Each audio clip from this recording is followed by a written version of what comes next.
did it back when the rift was green. He's on blue side, man. He's on blue side. He has to be on red side. You know? He has to start red draft. We're saying that. Renewal. Renewal.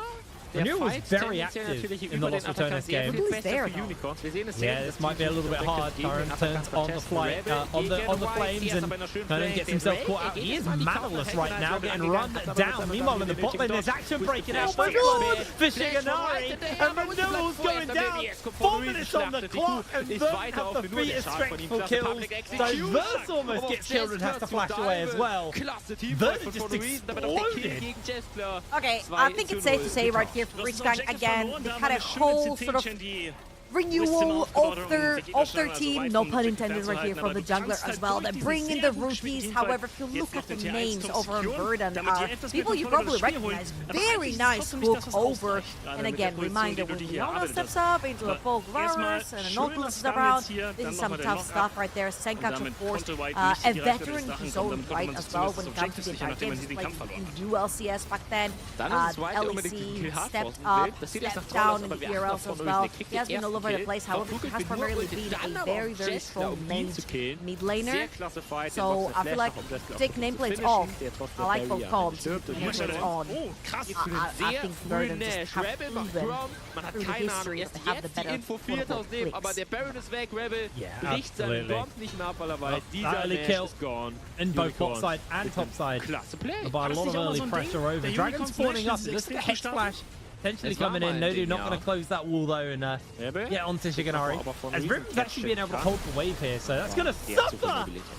I mean, it's a 1-for-1. Tayron crashes the wave, so Conan's the one who's going to lose out off the back of that one. Nice play. That was the brute force right there from Tayron as well. Establishing some dominance on the top side of the map. He's going to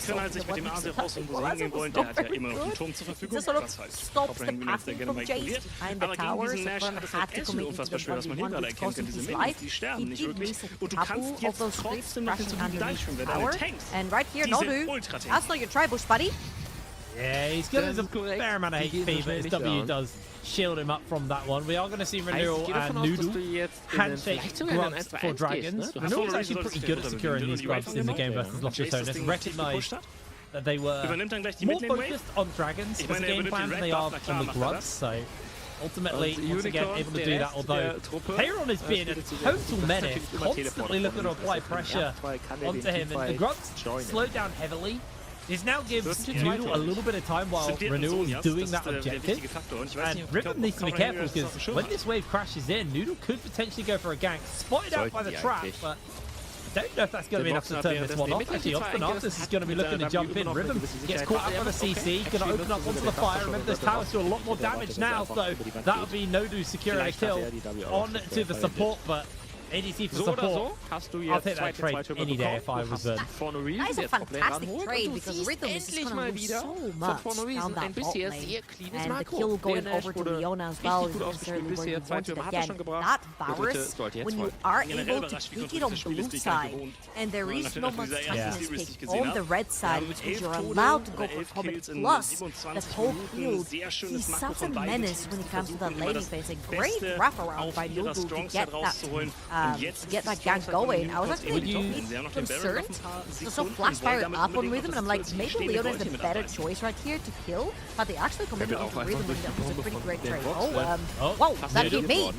His Grand Star forward in. Not particularly on the mark with their ultimates, but they start the numbers advantage, and Conan is incredibly weak right now, so down he goes. They're going to jump in, looking for the burst. Obstinatus jumps in forwards though, but find himself in danger. They find the lockdown as well. Senkax is caught out by the ultimate. Buster shotted back. Nodu losing a fair amount of HP, but Senkax not going to be able to save his support there. Bit of a misstep.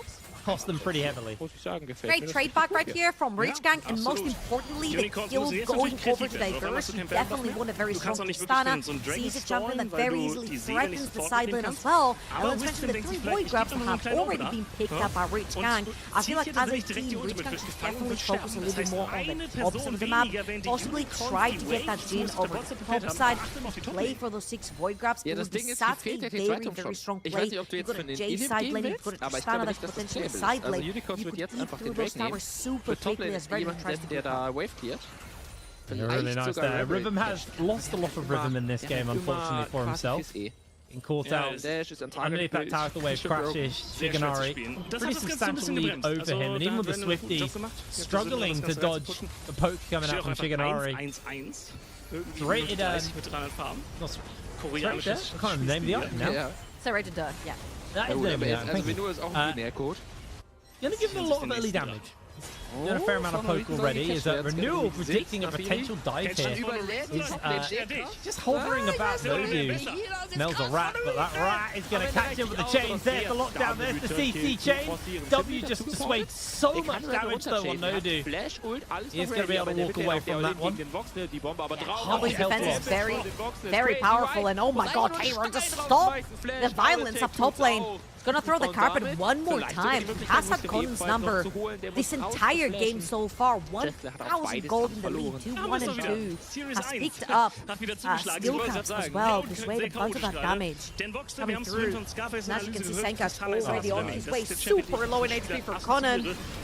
No, he's coming in between worlds. Thrown down. Senka secures the kill. He's gonna be a nice little pick there. Shigenari actually finds himself in danger. Has the cleanse, has the flash. They're gonna look for hooks. Everything just goes a little bit wide. It feels like a bit of a warm-up game. Everyone's kind of missing their major skill shots. Shigenari having a cleanse and flash though, because he misstepped. Pretty costly price. Flash and a cleanse right there, Burnt. He'll be fine for now. 1 minute though on the clock for the next Dragon. And Verda definitely want to secure that one. I feel like especially when you're playing Team Maokai and Leona, losing your flash and your cleanse could very easily be a very steep price to pay. Reach gang, as you'll see, actually resets onto the map. 50 seconds after the next Dragon, and Diverse might have taken a very deadly W forward. That was incredibly dangerous for him. That's the buster shot Noodle out. They go for the spear! And Noodle finds the mark. Beautiful shot. Diverse hasn't been having a lot of fun on that 1v1 versus Senkax. Overextends right there. And as you can see, Richgang were actually starting to play for those 6 void grabs that we stated earlier on, but now Renewal is going to have to smite one and get out if he can at this point. Conan does a fair amount of damage to Senkax, but Q's going to come through. That's going to be the proc on the passive. Spear goes a little bit wide there from Noodle, and Conan actually able to survive. Verdant are going to pick up these grubs though, deny the stacks, and also get themselves a little bit more power. But now, Verdant in danger. Chains go very wide. Shigenari in danger. Diverse able to secure the kill. Obstinus dodges away with the deadly flourish. There comes the slow into the Zenith Blade, into the dunk. Rich Gang fire back and get himself 2 kills on the bottom side. Double kill for Diverse as well. 3-1 on the Tristana. Very nice punish right there from Rich Gang. A nice TP from Diverse. A little bit of a, what do you call it, a redemption arc for that Tristana play in the mid lane. I feel like, oh, hold up. I'm gonna hold that thought. He's dead. Oh, they speared the wrong bush. Oh, Noodle. They got the kill though. Let's have a look at it again, though. Again, Tristana just spawns on the map right here. Shigenari looks a little bit too far forward. Remember the flash and the cleanse that he was missing? Again, played into a Leona plus a Maokai. This is what you end up playing through, and I feel like this was a pretty good engage done by Nodu right there to capitalize on the 2 missing summoners of Varus. However, the Dragon has been started. Senkax pressuring that bot lane. We've got Shigenari pushing that mid as well. And now Noodle taking care of that Dragon. See, obviously Natus, he's pushing his body to stop Renewal from getting in. Dragon's gone. Come at a heavy price though. Obstinitis will lose his life. Senkax able to jump away. That's support, man. Oh, yeah. Not a very heavy price. That's what they're there for. To die for Dragons. I mean, now 1 stack of that feat strength, so it's actually nice here for the side of them. Riven's going to open up to try and get onto this tower, take a plate or 2. He's got 4 grubs, so he's going to do a fair amount of damage, but Senkax is thrown down the between worlds. Continues to chase in, chains to come up to the land. There's going to be the good slow. Lots of damage onto Nodu, but once again, that W on the Leona, really, really solid at just turning off the burst on the side of Verdant. I'd have to say Senkax is all over the freaking map. Now curtain has to open. That's for Rhythm to clear. However, Diverse again. He's in danger. Noodle will get another kill under his belt. 5-0 on the Pantheon. Archer probably laughing manically in the distance. Ja, das kennen Sie ja schon. Haben Sie eben gerade auch schon gespielt, ist ja kein Problem. It has been such a rough game for Diverse. I feel like he's been struggling to find his footing in terms of how much he can pressure that mid lane without necessarily having a lot of vision. And I'm struggling to find words to make this seem constructive, but I feel like he's missed the mark on the map, on the resets, on where to play aggressive defensive. I feel like every Toplane single time direkt Rage Gang are trying durchrennen kann. for a play, that burst is dead. Every time there's a play being done on the other side of the map by Rage Gang, it's very successful. Everest gets caught, and pretty much every sort of attempt Rage Gang has made on the map, if you lose your mid laner, who by the way has most of the kills on this map, and he's the most head in the team, it's not gonna pan out to be the best right here. If you look on the top side for Verdun, the Aber jetzt wird's eben rough. Die Waves sind Toplane und Midlane synchron. Botlane braucht an absolute shadow of Rage Gang all over the map. Does not help Rage Gang make those plays. Unfortunately, I think it comes back a little bit to the whole nameplates on and off thing. I feel like Verdun just outflanking Rage Gang. I mean, it also kind of boils down to what you were talking about at the beginning as well. I mean, the jungle mid duo of these two is really, really strong. Pantheon and Aurora, incredibly good at making picks. And the crazy thing is they've not been doing it together. They've just been menaces elsewhere. The jungle mid duo hasn't been a duo at all, but they have been doing so much for their team across the map. It's starting to get a little bit dangerous here for the side of Rich Gang. Like I said, one off securing those feat of strength. They can go for Herald in 50 seconds if they want, or a Dragon in 2 minutes time. Also got the tower option as well. These towers are being whittled down on the side of Verdun, constantly pressuring on all of the lanes. And if you look at the map right now, every lane, their tower is at least under half health. They've been chunking away at them very efficiently. Yeah, technically, Rich Gang must have invested a little bit more to get the void drops, right? They only got 4. Diverse down forward again! Surely not! Not where you want to be. Caught by the slow. Is going to get hit by Noodle. He just flushes off him. Down he goes. Diverse will fall. Senkuks will take the tower as well off the back of that. Really, really nice stuff from the side of Verdun. Terran is looking right here. I don't think he has enough of the weight. He's going to shred the MR of Connor. He's thinking about it. Yeah, I'm just thinking about it. I'm going to do it. I'm not going to do it, girl. I was just thinking about it. That's what Terran is thinking right here. If you know what I mean. You know what I mean. Phantom's coming in though. I did it. Absolut nicht angreifbar. He was thinking about it and he followed through. He did followed through. And mid lane's falling as well. It's a disaster. Ich würde deine Bewegung gerne einfach als GIF haben, ohne Sound. This is unfortunate for Rich Gang. Like you said, absolute disaster. Every lane. Also jetzt hatten wir crumbling schon aside. viele Bilder von Pixabel von 2020. Jetzt gibt es ein neues. So good with this new roster. Noodle on the Pantheon. Auch großartig, dass die Unicorns scheinbar playing an incredible game. It's a return. It's a return from a player we haven't seen for a hot minute here in the NLC. And a really, really good return to the league. Das war ein schönes League of Legends Spiel. You couldn't ask for more if you were Verdun right now. Is that a Storm Surge in the inventory as well? Senkek's going for mid-max damage right there. 100% to zero summon. He's gonna have his chance down the bot lane. He has to be careful. Noodle is lurking around. Very easy to follow up with Noodle on the Pantheon, right? You hope the semi-global is there. Terran onto that TP super quickly. And if you look at the inventory of Terran as well, very respectful place. Very easy to see. You get a lot more armor through that. If you look over on Rich Gang, primarily the damage profile is AD to Stun, Jin, Jace. So anyone who's been sent onto the side lane versus that Rumble is gonna have an AD damage profile. Seeker Samgard, not only does it help a lot in terms of like a 5v5 skirmish, if you want to play around the Dragon or around the Herald, but it also really helps through that laning phase. And again, I want your eyes on the minimap, look on the top of the map, Obstinatus and Senkeks holding hands back to back again. I just love the way Verdun is playing, and honestly I'm really happy to see this sort of form coming through from Verdun, because I was looking at this group for Los Ratones, and traditionally there wasn't a team that sort of popped out to be their biggest opponent in this group. I think Verdun could potentially have a chance. I really do. We got to do our ranking of the teams. And I know a lot of people had a very different ranking from me. I put Verdun second. I had a lot of faith in these guys. Top 3 sind, aber obviously lost to Tennis in irgendwann muss es doch. Irgendwann muss es klicken. Vielleicht muss man einfach den Stil ändern, also was für eine Teamkomp man spielt und in die richtigen Personen reinspielt. Weil zum Beispiel Noah hat ein gutes Game gehabt, ne? Der hat die Toplane dominiert, aber das war's auch schon. Er hat die ersten 15 Minuten halt den Weg angegeben.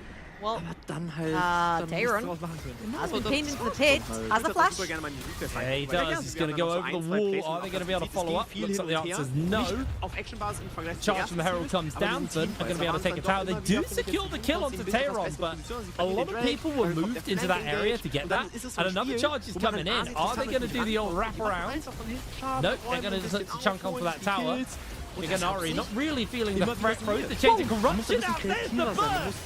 Grand Starfall comes in, Rhythm forced to use the barrier, but Nodu goes down.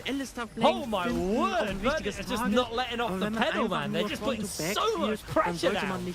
And just a reminder, the slam down, the thunder from Storm Surge was nerfed quite at the beginning when the item came out, so that it lands a little bit later, but you saw that extra that sort of electric quote-unquote falling onto Rhythm, almost killing him, had to pop the barrier right there to stay alive for himself. Ruin's Atakan now on the map, and I feel like 8,000 gold lead for Verdant, 605 in the jungle, 304 in the mid lane there, absolutely in the lead in this game, and I feel like they should definitely play from the tops of the map. Look at the wards, first of all, inside the top corner for Newell's jungle. There's no way you step in there without getting capitalized upon. Newell as well, finishing his black cleaver. He's a peak form and diverse. One more time. Oh, 7. Yeah, he's had his moments this game. Definitely got the most kills on the team, but still has been a victim to a lot of the pressure. Obstinatus and Noodles, the amount of crowd control that those two can bring to a fight is enough to get the pick, especially when the damage coming out from Noodle is kind of bonkers, to be honest. He's putting some serious work in. Senkuk's just going to be able to hold the wave down here, as the attention is shifting now towards that Atakan, but only need 2 people to do it.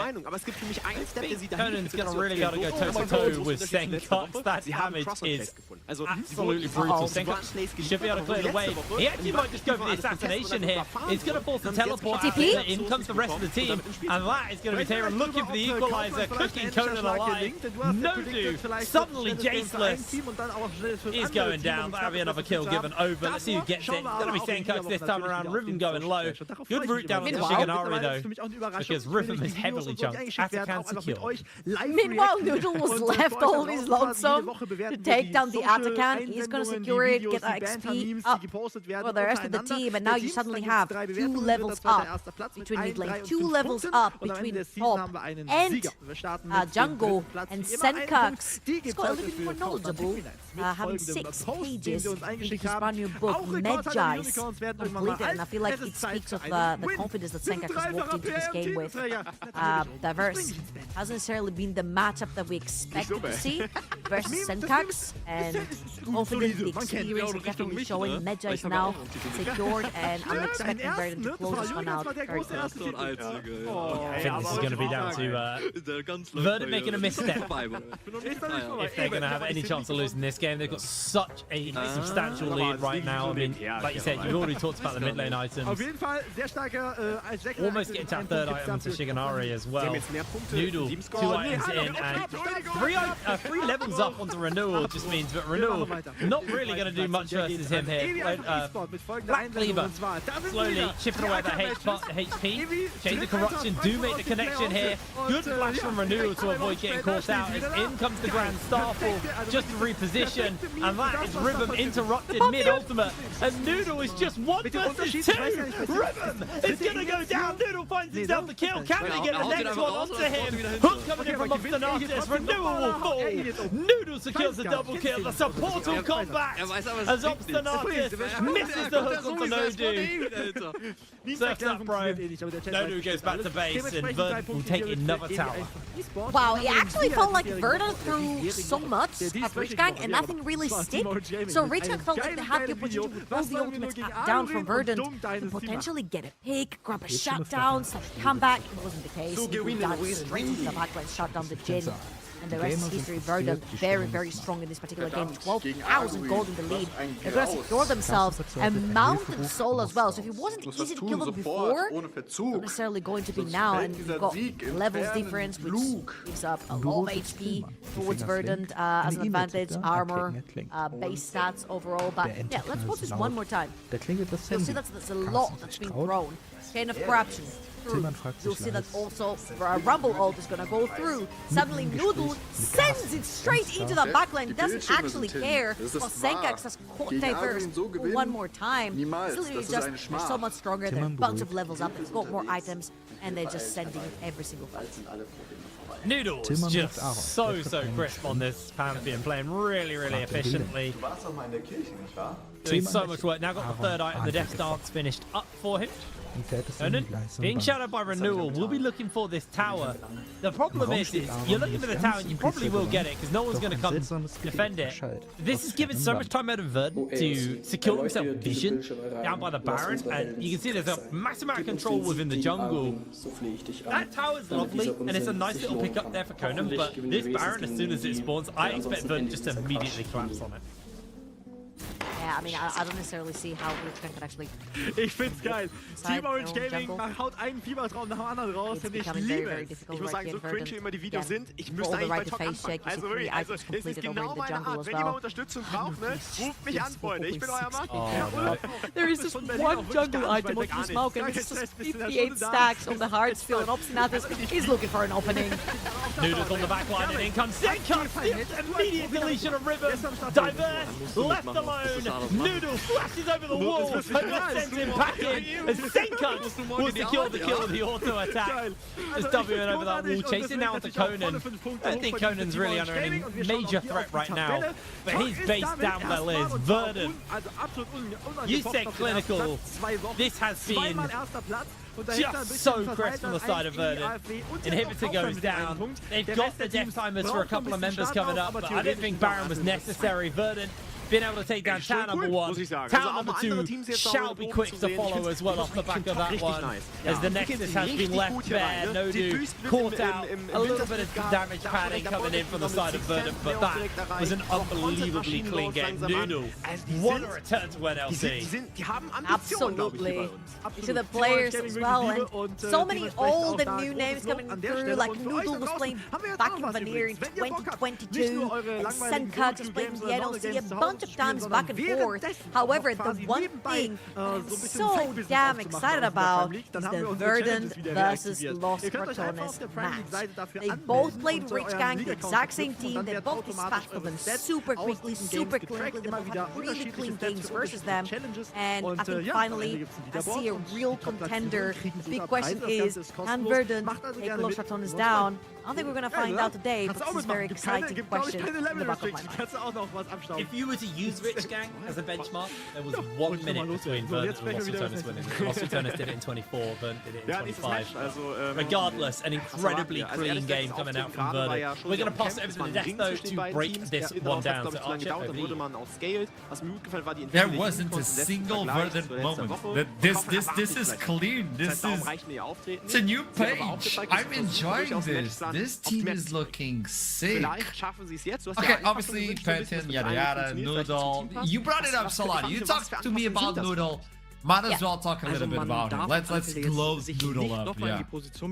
I expected things from Noodle. I gotta say, I didn't expect him to show up that massively in this game. I feel like if you look at Noodle both in this game, in this team, and just historically, what allows him to be such a good and aggressive jungler is a very strong mid laner who he knows he can rely on. And I feel like this is going to be such an important point for this team going on, because Noodle and Sengax, they have very good synergy, not in sense that, you know, they are at the same place all at the same time. They move around the map with the same goal in mind. You can see Sengax moving around a lot, he was on the bot time all the time, and that proactiveness from him and him just being such a safe and reliable mid laner allows Noodle to go completely crazy on the map. But honestly, kind of expecting that to happen. I didn't expect that Noodle is going to be that good in this game. Yeah, Noodle really took over when the fight started. They were so far ahead of this point, but regardless of what Rich Gang did, Noodle had 5,000 and his team did have a bit of an easy game with his team, also just winning every single lane. We'll get more into that later, but once this Pantheon snowballed, he knew how to keep that snowball rolling, should I say, and he did that phenomenally. He didn't die a single time on the Pantheon, got like 11, 12 kills in the final fight, which we'll also see later. He takes no damage. Let's take it back to the beginning, because this all went wrong very quickly here. In the lane, while Noodle was just taking care of his jungle, the whole map capitulated as pretty much every single lane to the side of Verdant found a solo. It's actually insane. Like, it's probably easy to be a good jungler when all of your lanes are the winning ones, but we gotta look at the top lane, because these are the two dark horses on the top lane. We have one is 18 years old, another one is 16 years old. Davern had such a good game on this Rumble. This Jace was just not allowed to leave on the top lane. It is interesting. Yeah, tell me that. that highlight really showcased this person, right? The top lane is turning around the play that Ridge is trying to make. In the bot lane, they find out two solo kill, and I had a look in the menu as well. In the mid lane, Senko's was this close to solo killing too. So within just that 1 minute, that one extra play, the whole momentum of the game was already decided to be heavily in favor. And they managed to take just these few kills and snowball it beautifully too. You know, it's 25-minute. Yeah, everyone was aware, everyone was on the same page as well. When you look into a team that brings in a new roster, whether or not they played well together in the past, you need to understand how they're clicking. How's the synergy? And I do believe this team has a really good synergy, where we wrap up with another one, apparently, just to wrap up this one. I think this is kind of the final, because Pantheon walks in like, I 1v3, doesn't matter, I have full items, I don't care. He's 3 levels ahead of the enemy jungler, he's 2 items ahead of the enemy jungler. This is the point of time in the game where Verdant are simply allowed to do whatever they want, and that's exactly what they do. They just jump into the enemy backline and end the game. Oh my god. Oh my, the damage as well from the side of Rich. The damage. Tickling the HP bar of Verdant. The gold lead kept growing, it was insurmountable very quickly. I think Verdant, he really amped himself authoritarily into this split as a team to watch out for. Das ist nicht reliable, also du kannst die Gegner ja nicht da halten. Well, we have another one coming up, and I know everybody's starting to tune in to watch that one. But before we do it, I want to talk with someone we didn't get to talk a lot about on these replays. Shiganari is waiting for us, and we toss it to the interview. Welcome to the show. Congratulations, that was so clean. Did you feel the same? Like, that was such a clean game from you guys. Yeah, I mean, it was kind of chill to play this game. Okay, I'm gonna make you a question. Imagine I'm a new viewer tuning into the NLC and I see you. I'm like, okay, who are you? Tell me, who are you, Shiganari? That's a good question. That's actually a hard question to I mean, just a random idea that been wandering through BRLs, you know, and end up in NLC. So, and NLC is kind of a tough one, isn't it? When you look into all these nameplates, but it looks like your team is oiled. Like it's the synergy is there. How long has this team been scrimming? Can you tell me? Well, you wanna guess? First, you wanna guess? I have 2 answers for that one. Either like a month or 2 days. Neither of them. 4 games. Not even 5. So, can it be counted as a 1 day? I guess by Kaufland kann man für einen Braum gehen. Ich meine, okay, boss, this is looking rough. I'm gonna make you this question. I made this question in the past for the teams, and I'm going to do it to you. Obviously, this is a rough one. Imagine you and I, like, we're going out, and I see a friend of yours, which is your team, Verdant, and I need you to introduce me that team as a person. What would you say that person looks like? Verdant. What sort of person is Verdant nowadays? Let's say like okay. Because let's say in the draft meeting and stuff, so much players actually like have ideas, right, about certain champs. So it's like all over the place a bit. So it's like creative, you know. Okay. What is your main goal in this split? Because you have a lot of experience. Your name goes around the IDLs just as I mean, you know, finals in Copenhagen Arena sounds a bit juicy, you know, in front of the live crowd, LAN event. What could be better for a pro player than to attend the LAN event? So, good start. That would look clean. Anything you would like to do putting Sim in stage? Because next, next Wednesday you're going to be playing versus LR. Der Galio hat zumindest nochmal diesen Follow-up-Taunt oder kann vom Himmel kommen, wenn der Wukong drin ist. Aber sehr viel Verantwortung liegt für mich wirklich auf White, dass der den ersten I expect at least Bloodbuff. Fighting all the fighting. Yeah, it will be good. Noch schlimmer. Yeah. If you had to tell me one aspect, this is the final question, one aspect where your team right now could surprise LR, what would it be? Backline geht und seine Kombo da reinhaut. Top. I think top. I think Darren is like, he didn't play a single game, right? If I'm not mistaken, he's like full rookie. I think he will surprise everyone. Toplane hat man den I think nicht he's öfter legit gesehen good. tatsächlich in den höheren Ligen. Also, aber Wladimir Mitte, I das letzte Mal, got als ich some ihn gesehen habe. really good answers. Shiganari, it was a pleasure to meet you. Congratulations on this game. Vielleicht hat er ihn von früher noch prepped. I really enjoyed this. I hope to see you again. That was a lovely conversation, boss. Hat er an den ganzen Draft was geändert für euch? War der jetzt der X-Faktor? Für mich tatsächlich schon. Also er muss natürlich beweisen, dass er funktioniert hat, aber wir haben die Probleme These are the personalities I want to meet. engaged. Yes! When he said Bloodbath, I'm like, oh, so he's like, wenig, was du gegen ihn er geht durch, bedroht die Backline, während die Backline bei Kaufmann selber auf sich aufpassen kann. Right, that is a Aber man kann sich way mit den to announce yourself. schon Yes, selber he says nach vorne they've arbeiten, only sich scrimmed in 4 die games. und dann die Gegner in dich Like that, reinforcen. it looked like they scrimmed together for quite a while. Das wäre gut, ja. I'm Ich kann glad mir you schon understand. From vorstellen, what I dass heard Unicorns behind the trotzdem scenes, Kayron schafft, is irgendwie really someone Objectives to look gute out for Teamfights as zu well. finden. In terms of how he's performed in scrims, Und der the few Wladimir they've Pick had, ist sehr and risky, how many weil teams machst wanted dir him to eigentlich gar join. nichts, das ganze I was Game. like, Also bist okay, du halt auf I deine hear this story Items too many kommen, times. ja. A bit like Exo Währenddessen, thing. I'll ich wait glaube, and es ist see eine for myself. Aurora-Midlane, Yeah. die wird die ganze Zeit pushen. I mean, in a und team with someone like Senkus Also and es Newton, ist who all have brilliant games, we're sitting here talking about the 18-year-old Turkish top laner who, play phenomenally all game. I think that is fantastic. Imagine having Senkax in the team, facing LR, and you say the surprise will be the top Okay, one. besser als Scarface. Ich habe selten Analysten so leiden sehen. That's phenomenal. I'm looking forward to it. It will be a fun battle, and I'm looking forward to see if they can go toe-to-toe because LR is really the benchmark. If you can back up with lots of tones and make it a close game, well then you're good. Wir können jetzt gemeinsam mit Yes, then you know Denmark could be actually a travel, could be a journey, could be a vacation. I don't know.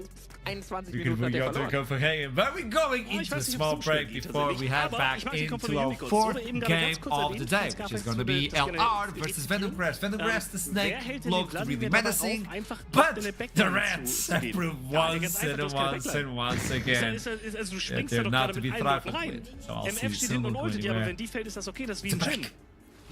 So, du verschiebst dir einfach deine Frontline so weit nach vorne, dass deine Backlines, also der Backline-Lifestyle einfach schlechter von Kaufland Green. Warte mal, du verschiebst deine Frontline so weit nach vorne?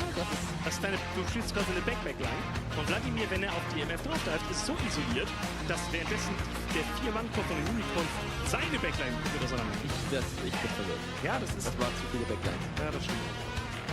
Gut, also wer ist jetzt besser? Ich sag, der Wladimir macht nichts. Der macht nichts? Ja. Ich sag, der macht was, aber er wird im Early Game die ganze Zeit reingepusht.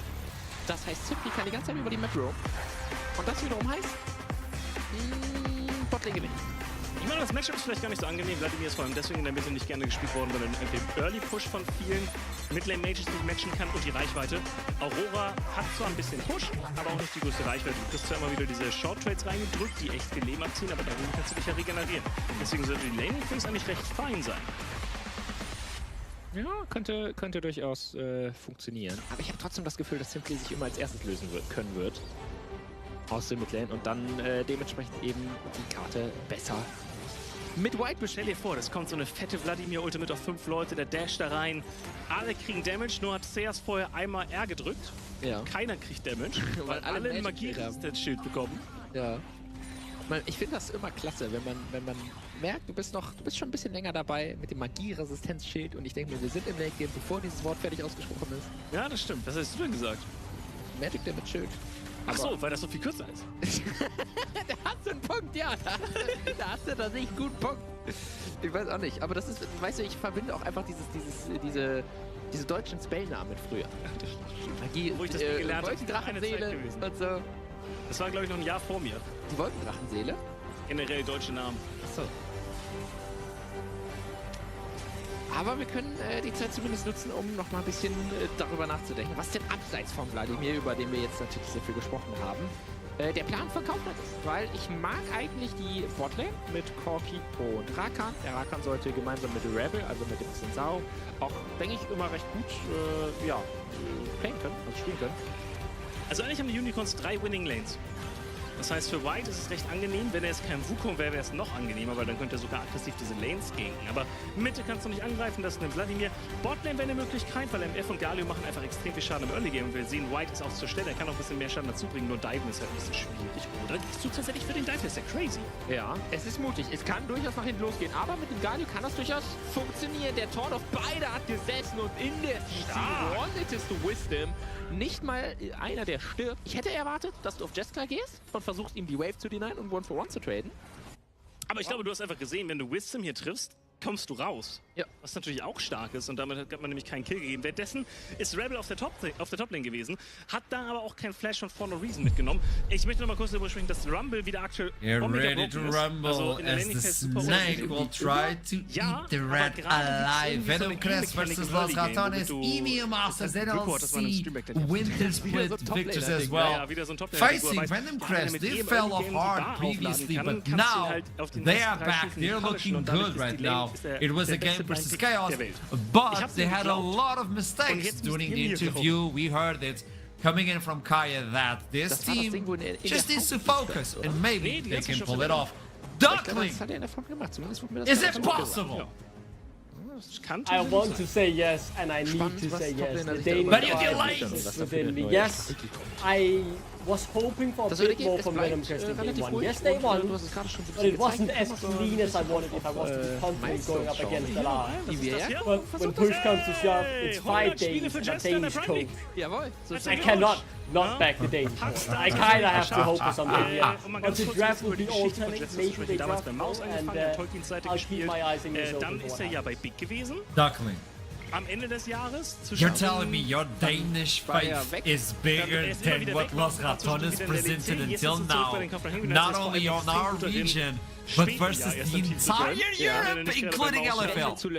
Aber es ist schön, ihn in einer Liga zu haben. Ist ein sehr How strong is your bloodline?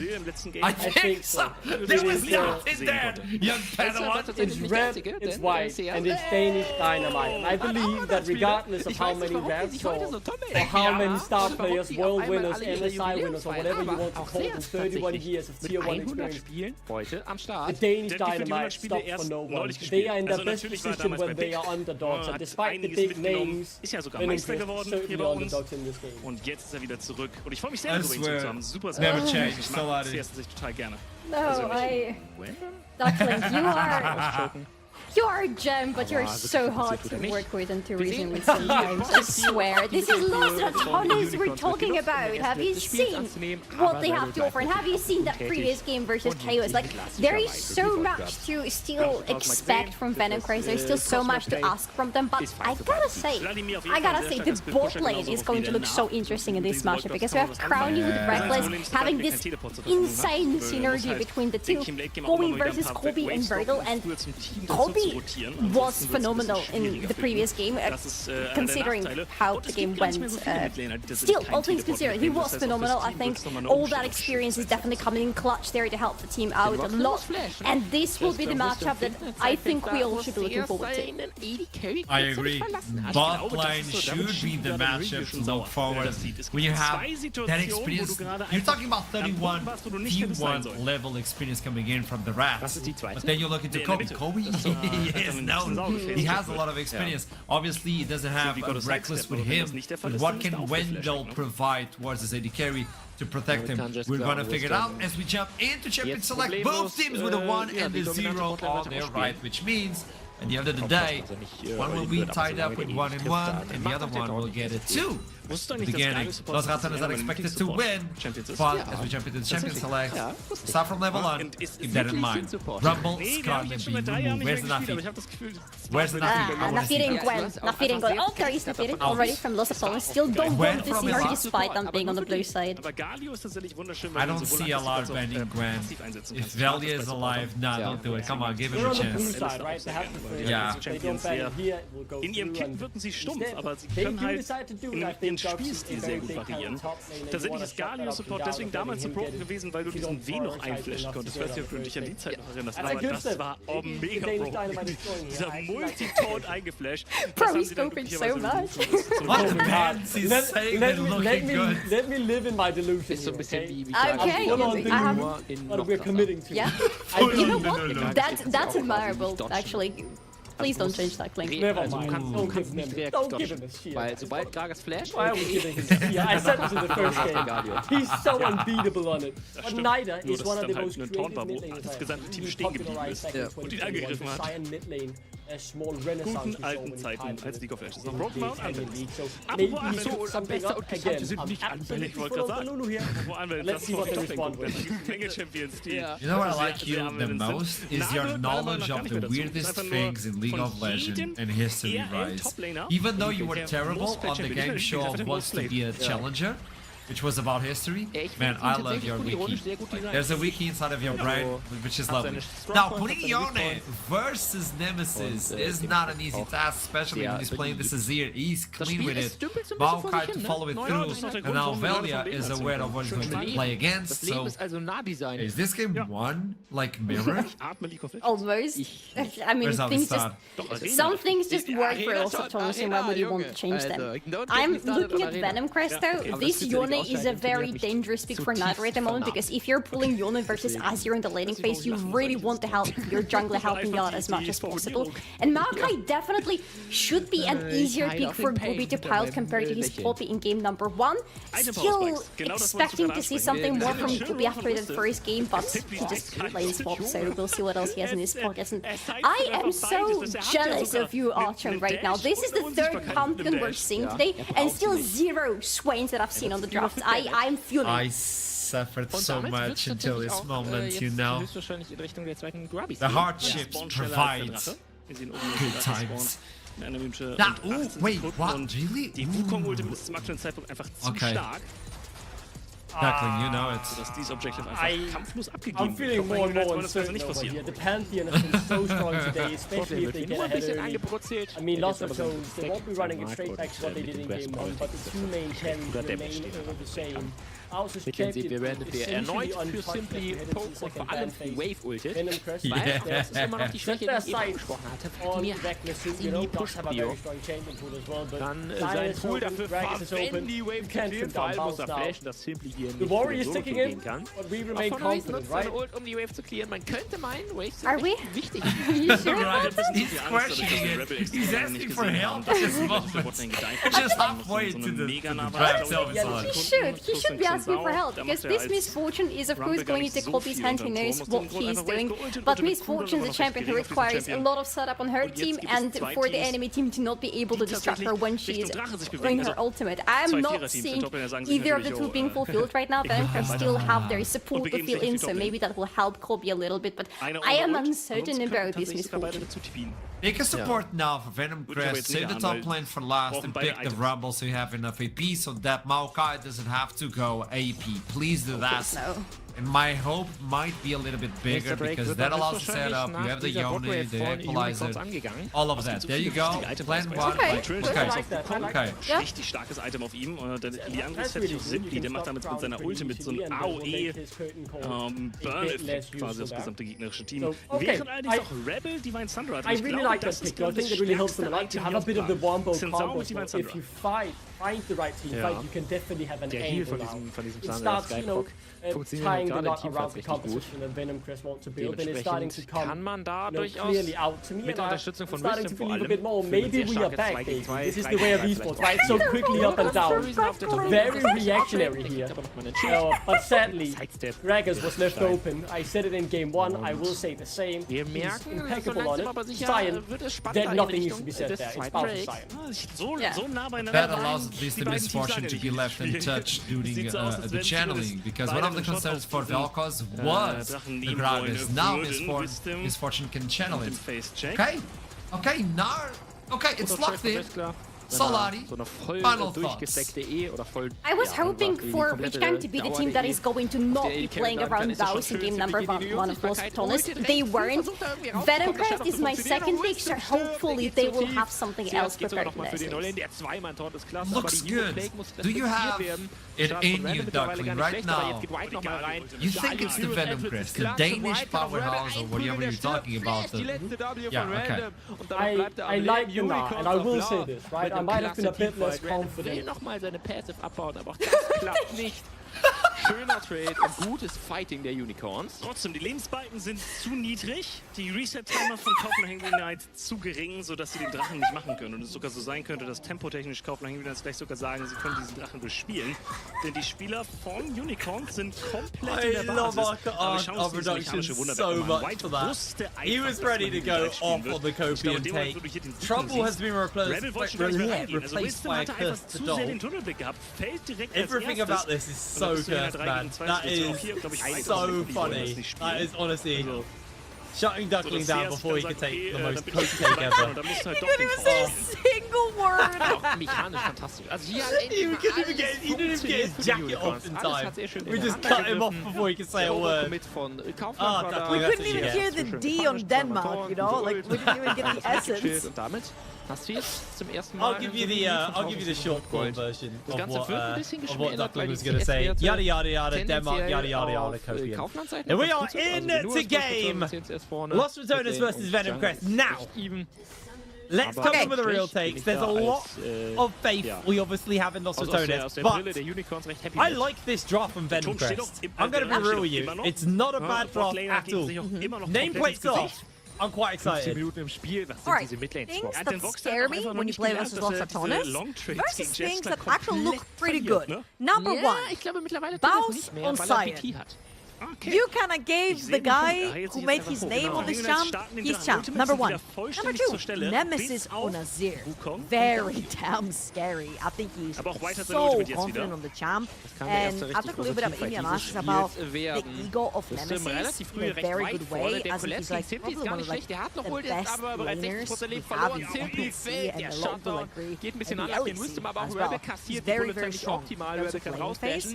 However, that bot lane for Venomcrest is so damn strong. Misfortune, an AD check, the Jin, and you also have Leona into Rakan. It's a straight up counter pick. In the Rakan, you get to trade really hard with Misfortune. So the top side belongs to Los Ratones for sure for me. But the bot side has a lot of room to play around for me. Yes, absolutely.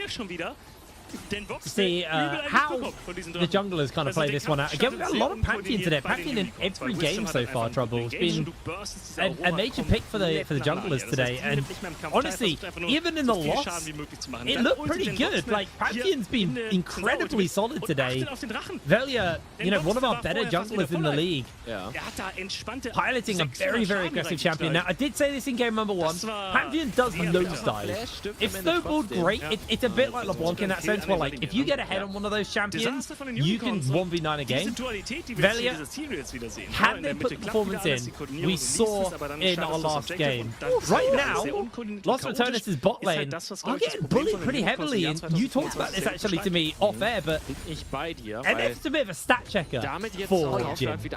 And so is Jin as well. Like, Jin is technically a stat checker in the early game. However, you have to straight up counter pick on the support, as I said earlier right here. So Reckless walks forward, you jump onto Crowny, and Nox and Baus right here are going toe to toe. As you will see on the bottom right of your minimap as well, both junglers are going to be piloting towards that bot side of the map, which is a very strong suit if you are Kobe and Wendell.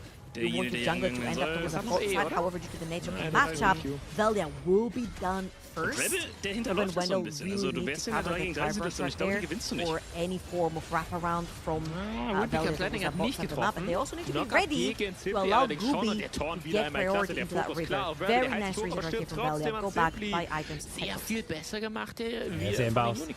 Taking a very aggressive stance there. I think he was thinking about flashing on Doxy. Just keeps landing those E's onto him, gets the slows, pops the W, forces Doxy to flash. And like you said, Velia is now heading topside. Flashless is going to be very exposed. Nemesis able to shuffle away from Wendel's Zenith Blade. I think we're about to see some action here on the top side, although Baus may lose his life before that even happens. Doxy gets the kill onto him, but Baus is going to look to try and run him down. Not going to find the window, as Doxy will stop the zombie form down. Meanwhile, in the bot side, Reckless able to jump on to Kobe, as now we're going to see Gooby jumping in onto Reckless. Reckless able to escape that play though. A lot of disjointed plays across the board. Top side, there's still some action breaking out though, as Wendell does Zenith Blade back in. They do get a bit of damage onto Doxy, but he's able to escape with his life. I feel like Gooby was a little bit overzealous right there. There's no way, even if you dive or Rakan with flash, he has flash, he has W. He's just a sleeper champ. You actually have to basically layer the CC so flawlessly, giving the Leona and the flash. Twisted advance from Gooby to make that play work, but now it's a flashless Maokai and taking nothing from that ball. Never gonna heal from Reckless. Topside got a little bit punished because Doxy actually bleeding from the wave and got jumped on by Velia, which will then in return, deprive Gooby of his Raptors, unless he can smite that one away. I mean, his smite is pretty powerful, Yeah, was able to put that one up. Baus doing Baus things here and getting the proxy off. A bit of a pain. Nemesis slowly but surely getting whittled down by Niter. Has got the key 3 charged up, so Nemesis needs to be careful. Is gonna be able to dodge that knock-up? I guess so. It's just constant back and forth in this mid lane. Now Gooby invading into the chicken camp. This time Velia is able to secure it. Yeah, he's already smiting his own Raptors, right? But it shows you how strong that bot lane is. They're literally wrapping around. Yeah, they are looking for them, but you said it, slippery. It's so hard to pin a Rakan down. Jumps in, gets the work done. Crowny finds himself a little bit caught. Wendell takes the 4th shot though. Venom Crash not under any real threat. You get the heal off from the Gleaming Quill. Now, Hobby needs to be careful. He's going to dodge away. The knockup lands in. Cranny's got 4th shot available. I don't think it's enough to finish the kill. As Wendell has to flash away to safety. Velia now here. I feel like Wendell has been pressing. Oh, he's going to find Here he comes. Oh, he gets the kill. Bounce. Beautiful knockup. Onto one. Velia secures the next one.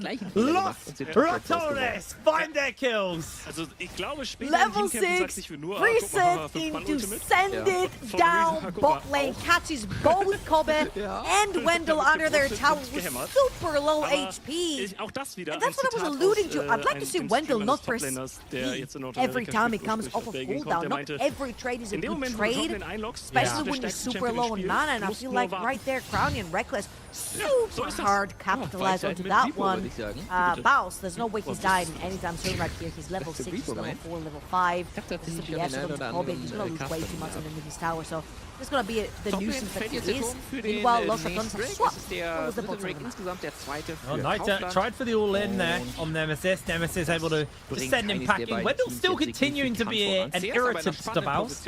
Baus already picked himself up 2 plates on the bottom side. Los Ratones are looking to give this dragon for free. They're not going to hard commit for it, but they were looking to just be a bit of a nuisance. Plates now secured. Doxy able to dodge away on the deadly flourish as Crowny continues to apply pressure. And Baus just going to happily hold this wave underneath the tower. Gonna get that knock up, clear the wave. Easy as you like. Gets the reset off as Nemesis. Able to escape Niter's all-in once again. Yeah, that's some beautiful macro play, right? That's what makes Los Ratones who they are right now, because they are playing so flawlessly around the map, the way they manage to pressure through Baus, the ultimate down bot lane into Crowny and Reckless instantly going straight towards the top of the map, securing the void grabs, playing aggressive into enemy jungle. Raptors taken away by Velia again. He's going to secure that level 6. He might look for a dive from the top of the map. He's going to try to take that red buff. However, Gooby and Wendell are going to be there just in time. Just the sheer pressure of just entering the jungle, taking control, setting down the vision, resetting, forces teams to chase them around the map. And that's just gold has already been created for the set of Not seeing as well the swaps coming in. Baus able to escort the wave underneath the tower. Probably could have taken an extra plate, but he wants to get that reset in and head back towards his matchup. What's this though? Venom Chris bot lane has a swapping to the top side. What does Los Ratones do? They wait in the tri-bush, they reset, and they're gonna play towards the bottom of the map. Or they faked it and they're gonna kill. Cobby goes down, Grand Starfall was on point, and now Wendell finds himself in the curtain call. Dodging away quite efficiently here. Fourth shot makes the hit, and there's the spear from Velia to dunk the kill down. Los Ratones take exactly what they wanted. Oh, that was so well played. They were resetting in the dry brush, but when they saw Kobe and Wendell overextend, they decided to stay to punish for the double kill instead. 2 kills on Velia right now. 2-0, 600 gold up. And we did see in the previous game what happens when a Pantheon gets ahead, especially in the early game. Just one more time, they were actually resetting. You see Bios was heading towards the top side of the map as well, but they did see kills on their sides. They had Velia diving in from the sky with that Pantheon ult as well, and capitalizing on Wendell here as well. Very well played. A little bit of a sacrifice onto tempo, if you will, but 2 kills in the bank. I'm pretty sure it's going to be worth it. Oh, they're sitting very happy off the back of that one. And again, it feels like Venom Crest are behind the lane swap every time that Los Ratones move their bot side somewhere else. Kobe and Wendell are just not there to answer, so Doxy getting pushed behind. Val's dead? Oh, he does that. He does that. It's part of his MO, really, isn't it? That is true. Listen, I was just thinking, like, in terms of an anime, Valve was a side character. He would be such an interesting side character. He wouldn't be the MC. The MC would have to be like some loud guy who's like all in every time, but like he would be probably the best side character that an anime could ever be. He's the main character, what you're talking about. We're actually having a replay on the bottom side of our screen of Bounce getting caught out. As, he's able to grab himself another plate in the meanwhile. And this fight just went on for ages. We're currently watching Bounce fighting in 2 different screens right now. He is actually in real danger. No flash available to him. Doxy has that flash that he can just chase after. Oh!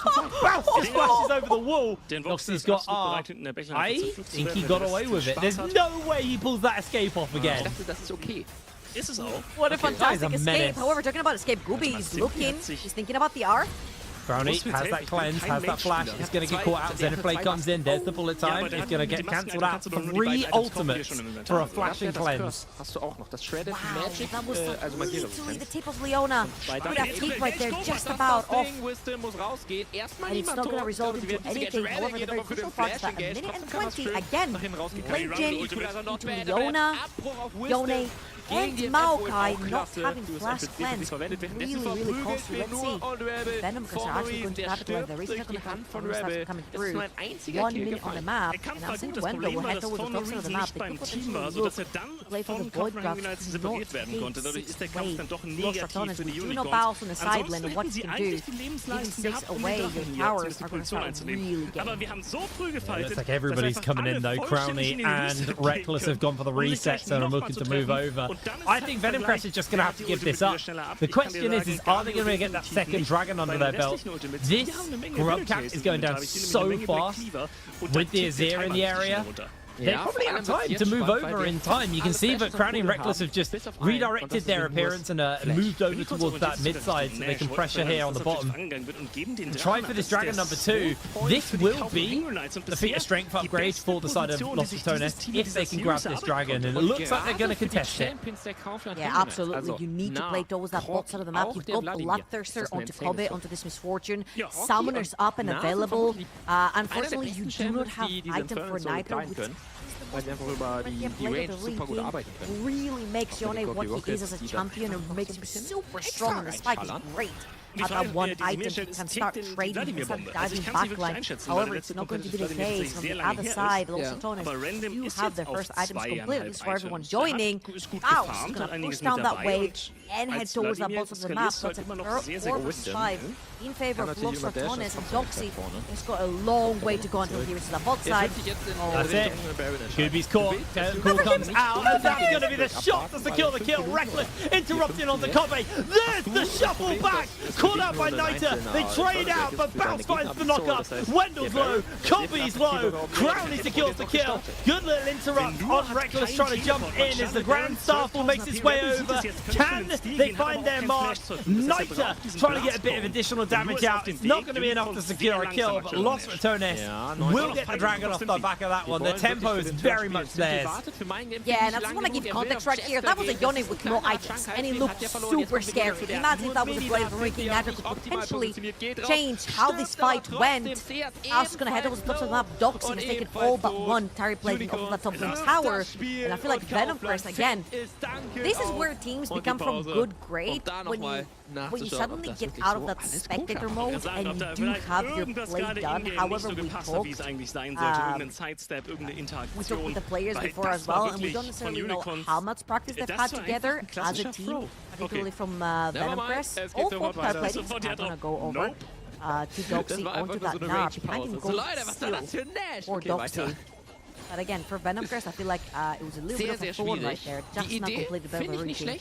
Or Niter, which you have even to strength away and then second Los Ratones did give up a lot of tempo on the map. You can see they're currently kind of scrambling around the map, trying to figure out their lane assignments after sorting that one out. But they haven't given up first Tower Blood yet, although it looks like Nemesis may be able to catch that in on bottom side. Niter's been interrupted on his way in to the lane. So they are going to back off though. Too many people starting to collapse towards that bot lane and towards Nemesis. So Baus under fire. Doxy will be able to finish up this tower nice and easily. Just going to quickly get a chunk onto the wave, force it back, and Doxy can't take the tower yet. Yeah, a little bit later here from Venom Crest, trying to take some control of the jungle, but I would love to see this when the dragon was actually up. They're looking for a Hex Flash onto the Jhin. Oh, Crowley, he's got that cleanse. He's had to use it already inside the bullet time. Finds himself in danger, but Wendell chunked out. There's the Deadly Flourish. Curtain has been called, and Wendell has been sniped. Beautiful shot coming in from Crowley. In comes Reckless with the 2-man knockup. Los Ratones are just so hard to catch out. Crowley burns his cleanse, but most importantly, gets out of dodge alive. And what an unfortunate event, the twisted advance and went right through the bullet and killed Wendell. Oh, that's been so unfortunate. Meanwhile, Velia has found himself some time to not only take those flowers off of Gooby's jungle, but also his blue buff, Los Ratones, all over the map. 4,000 now. The gold lead for the rats. Usually the snake eats the rat, but in this particular case, there's too many rats to handle. Big old rat, this one. Nemesis. He's been struggling to close out on the wave, though. Niter with that Bork. Gonna jump in. Nice little shuffle back. Reckless is here, though, to buy the time and save the day. Catch up onto Niter. And Nemesis is able to back off. Grand Starfall committed here from Velia. Niter has the knockup. Is going to catch it up onto Baus, but Baus finds the knockup onto Wendell in the middle of all of this. Teleport coming in as well from Doxy. Deadly Flourish makes its connection. Baus flashes away. Solar Flare lands onto one. Gooby finds himself in danger. That's going to be one already. 4 Los Ratones. In jumps Nemesis and secures himself the kill. Doxy trying to make a run for it. Zenithblade makes his connection as Velia slides in once again. Double kill for him. Reckless finds the knockup onto 2. And Los Ratones find the ace. It's triple kill for Velia. Down goes the tower. This team is looking so clean. So huge on this Pantheon. 2.6 thousand gold up. And they played this perfectly. You know why? Because Kobe didn't have his bullet time. They knew they could funnel through that choke point because Doxy was Mininar. Kobe didn't have ult. Gooby didn't have ult. Venomers were missing key components to fight this Dryburst. Let's go one more time. Niter, first of all, misses ultimate way too early onto Nemesis. And this is how the Azir versus Yone matchup works. You're gonna ult one, the other one's gonna ult out, you're gonna ult your way. Reckless and Slippery together with Nemesis onto Azir. Velia's then gonna come in. The TP committed by Bowser has to cut them off at the Dryburst. And if you look at the key component Ultra here, they're all missing. Kobe's gonna come through it, and suddenly you see it's starting to look pretty good, but there is no bullet time. There's been chances for such a great bullet time right there, but you don't have it. You do not have the Mega Gnar, and Los Ratones are taking complete advantage of those cooldowns missing from the set of Venom Crest. What a knockup as well. Reckless is being so clean. As now we are looking at Reckless being chased out with the quickness. You almost ditched it. He's so hard to do. into it, and that is going to be the kill on to Wendell. The curtain has been called for Gooby, able to evade one shot, but not the third. Brownie secures another kill. 8-0 on the Jin. He has had an absolute cracker of a day. I was about to say from downtown, but Baus came from uptown. All the way from that top lane on the flank all onto Sion. You're right. Crownie has looked invincible on this Jin. And even though their laning phase early on didn't look the best, however, Doxy, 1 second, being caught here. Nice little knockback, but immediately gets himself caught out. Beautiful deadly flourish. Nemesis secures the kill. Baus has got a bit of danger here. Or is it Nita who's in danger? Chunked out. Baus looking for the kill, but Wendell makes his way over. CC layered. Kill secured. Baus chases onto Nita, although Nita has the knock up. They find himself a little bit of extra CC. That's just going to clear the wave. Wendell stopping him from getting the cannon. Titanic Hydra right there helps clear out the wave. Double a lot indeed. As Crownie and Reckless take mid lane tower. Velia is taking care of that bot lane. Pushed it out. Off to the dragon. It's going to be the second one for Los Ratones. And again, I feel like we've talked about this way too often, but I feel like it's worth mentioning the fact that not a lot of people have played or practiced around how Baus likes to play the game. Was ich immer wieder schon von Anfang an über das mangelnde Setup hier schon sprach. Ich fand's sehr schön, weil war so glücklich. Look at the deep wards in the bottom jungle of Ruby. Mid lane tower, gone.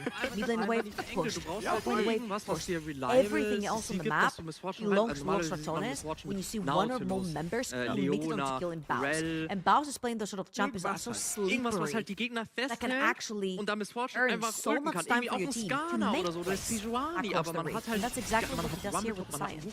Although, I will say, that's not the Sion I'm used to, man. He changed. That's not full AD Sion. Yeah, true. I mean, Overlord Bloodveil gives AD, I guess.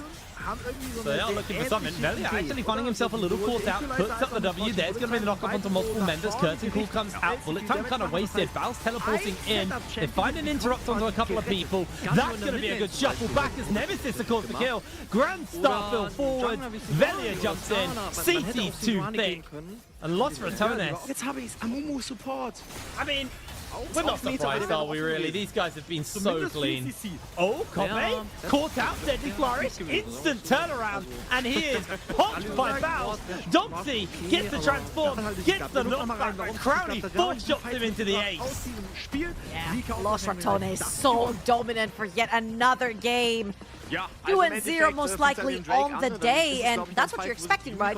Winter Split champions, EMEA Masters champions, coming through absolutely breezing through that day one. And let's watch this one more time. I feel like there's so much miscommunication going through for Venom Chris right here. Gooby doesn't have his ultimate available, but on the other side Wendell does. That bullet time went into the absolute void as well. There wasn't any CC to stick down, and then when the Maokai ult came in, Azir was also on the flank at that time. Velia is gonna flank around. Probably has to flash out. It's just like there's not much coordination to try and pin one member down, and everyone from Venom Chris commits onto that. Of course, huge influx in gold in Los Ratones' pockets has a lot to do with that because it just sends him every time another entire item up. That has a lot to do with it. However, if you want to commit onto one play, come back into the game, you have to commit onto one champion and actually send it to try and get those shots. Misfortune wurde auch ständig bedroht. Also sobald die Ulti gerückt hat, kam Rakan, kam Tinsau, irgendwas konnte man auch nicht aufhalten. An absurd amount of gold for a game that's only 21 minutes in. Baron hasn't even spawned, and they have no towers outside of their base.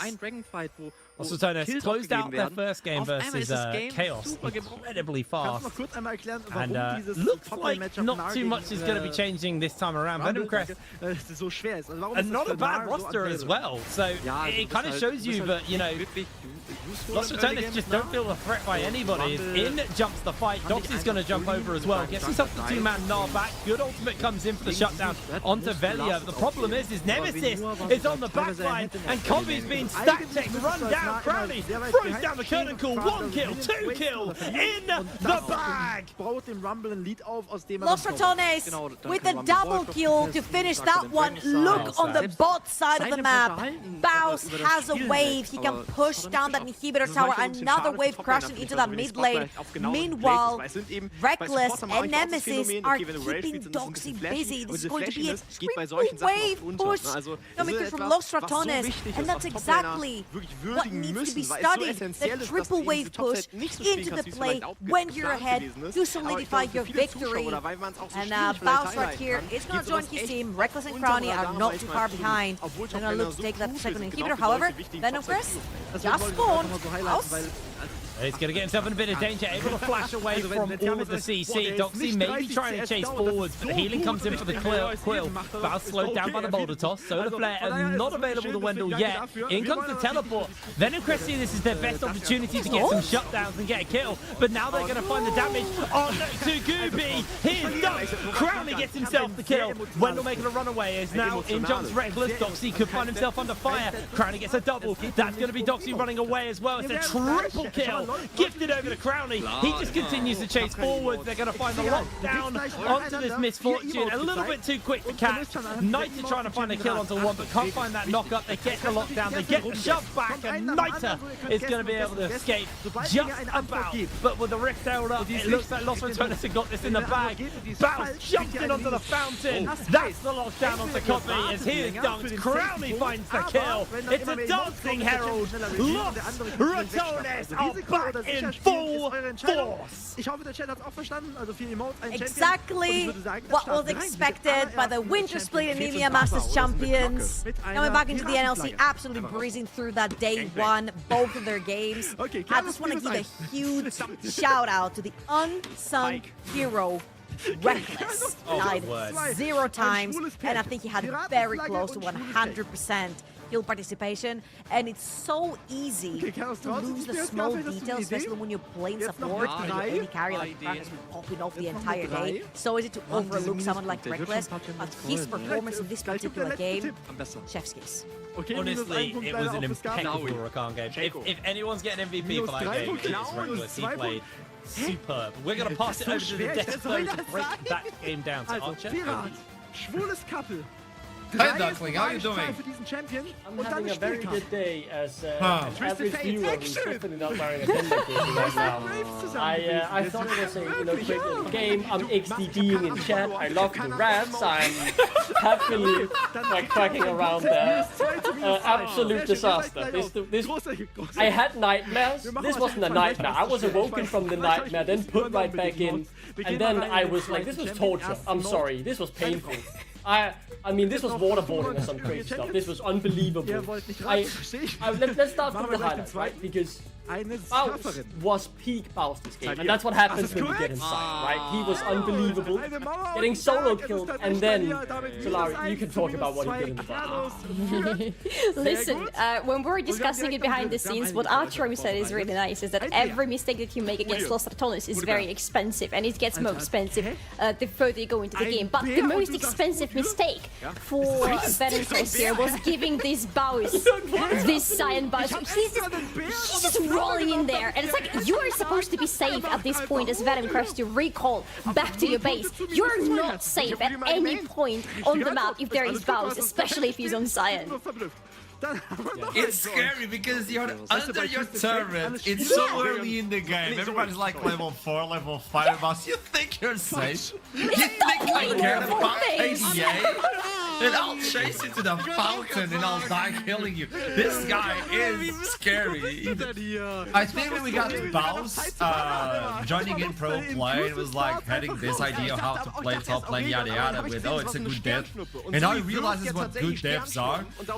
I'm getting scared because his marker is upgrading. This guy has no ceiling. I'm scared of Baus, to be honest. And also team fights. I think we need to highlight those, Duckling. Yeah. Just before. Baus' macros are not the only thing on top of this game. He had been solo killed once in lane. Doxy though thought he had found his moment, and Baus just shows his macros are still there. It's still very good. This is a fun one. Look out for the blast cone, and then I mean, It's just peak League of Legends. There is no other way to describe it. He might be Swedish, but even I have to praise this. It's just so fun. And that's the fun part though, but now we can get into the painful part for me, the team fighting, because yeah, Lost for Tones. There's one video of Baus talking about team fighting and how you should look into your HP bar and cooldowns. If you're low on HP and you're low on cooldowns on your team fight, just step away for a second and then join in. There's always something more you can provide instead of recalling and then saying good luck boys. Like that vision is also translated to the entire team and the way they space. I think Reckless is the king of that. When he engages, he goes back, gets some time, goes in. Trouble was highlighting it. I'm giving you props by the way, Trouble. So don't attack me please. Oh, look at Nemesis reflexes. Yeah, see ya. What? He had no vision on. What? Great reflexes, and the most important thing this does is buy them time, right? Because this is actually Venom Crest making a move. It turns into a Lost Returns group because Baus TP'd in on the flank. Venom Crest weren't expecting it, and now they are on the back foot. I think this fight was close. I want to keep my eyes on Dox here. I thought he was very close to potentially turning the fight, but you know, the target selection of Lost Returns was phenomenal. Nemesis, brilliant as well. And it goes back to spacing, right? Because you can see how much peeling Reckless, Baus, and Vilja are doing in this team fight for Crowley and for Nemesis, but mostly for Crowley, always making sure there is enough space between the enemy team and that there is enough space for the carries to do what they have to do, which is what you can see on your screens right now, deal all that damage.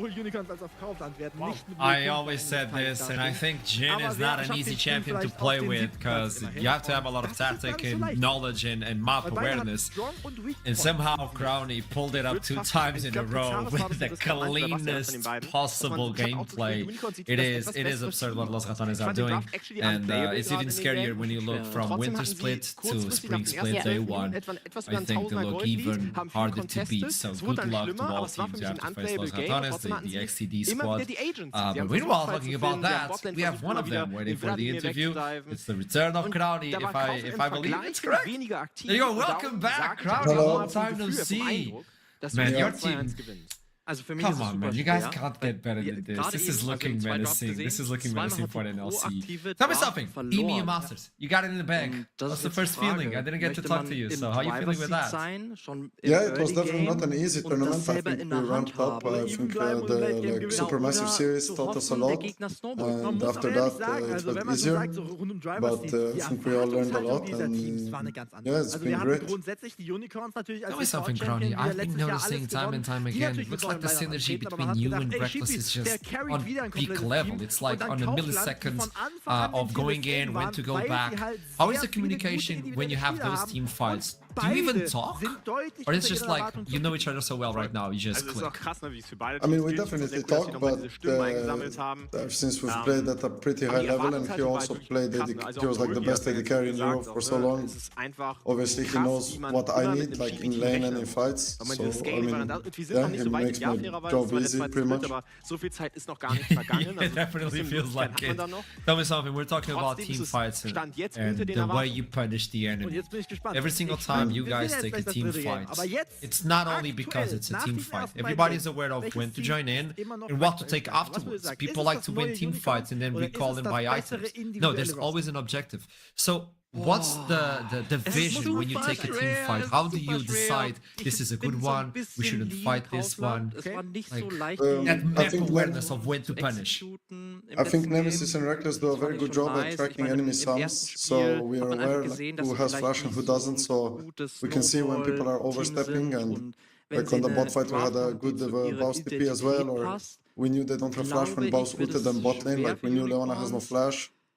Like on the first dive where we killed Nerf and Leona, so I think we're just very aware of what like summoners there is and what the potential plays on the map. Yeah. So obviously the team is looking clean, probably the toughest so far, and I think a huge improvement has been, and I know there's a big meme and all that, but the way Baus is now playing with the team, like every single time he's TPing, he's not saying he has TP on cooldown and farming the mid wave. So how is it playing with this team improved Baus.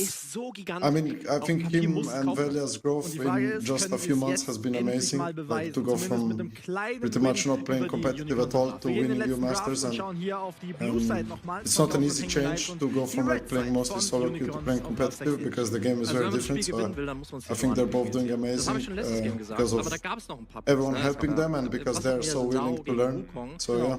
Aber jetzt ist halt wirklich Congratulations on this one. I don't see a team taking a game right now, aside from the Quinn incident. We don't talk about that. That has been deleted for the VODs. But congratulations, Crowny. Hope to see you again and good luck for the next day. That was clean. Thank you. I like it. They know. They are aware of what they need to do. It's scary. It is scary. I think Los Ratones are like here and everybody's just climbing to get to where they are, but as soon as you get to that level, they're already above. They're not stopping. Yeah, that's the thing about them though. They have been good from the very beginning, but they have been improving so much. Like those little things that you saw them having in the previous split, they're completely gone in this one. They're so much clearer, and that is scary because how much further can they go? It is unbelievable, right? Because normally you have like a stationary point of this is where we need to reach, but all the teams trying to catch up to Los Ratones. Los Ratones might be here right now, but next week they'll be here, and here, and here. Like they will keep improving. They're not standing still and accepting, we are good, but we could be better. Like, no, we might be the best team in the league by a mile right now, but let's make it 2 miles, 3 miles. And all the other teams have to make up that ground somehow, and it's really hard to see anyone do it. I mean, we have some candidates who are qualified to give it a shot. They are the undisputed raid boss in the league, and so far no one has been able to even take any hit points away from them. As we're getting ganked by Warwick, Douglas, can you imagine if they were Danish? That would be cool. Dude, I would have bought all that merch. I would have bought all that merch. I would have painted the walls, Los Ratones. Like, I would have done everything already, but sadly, they have 2 suites. And wow! I'm sorry, I love Los Ratones. I'll make that very clear. I'm a big XDD myself. The pride they have bought on the region is, you know, out of this world. But if they had a Dane or 2, my hype would have been 10 times more. It is what it is, but it's also time for the last game of the day of Group A on day 1. Keep in mind, this is seeding stage, so it's a best of 1.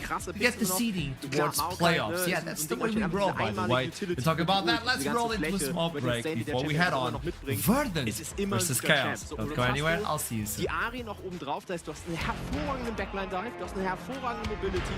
Die gefällt der Draft und Kaufland bisher so gut, wirklich. Das Einzige, was fehlt noch im Kaufland, ist irgendein Lockdown für Zeri. Also, Genua muss hier irgendwas spielen, was Zeri mit Reliable Assassin kann. Oder Riston vielleicht mit einer Leona oder so? Stimmt, die sind auch noch offen, aber die muss man eigentlich rausnehmen. Ja, also man hat tatsächlich nicht so viele Optionen. Heißer Spiel, dann möchte man meistens einen Media-Support haben. Ah, okay.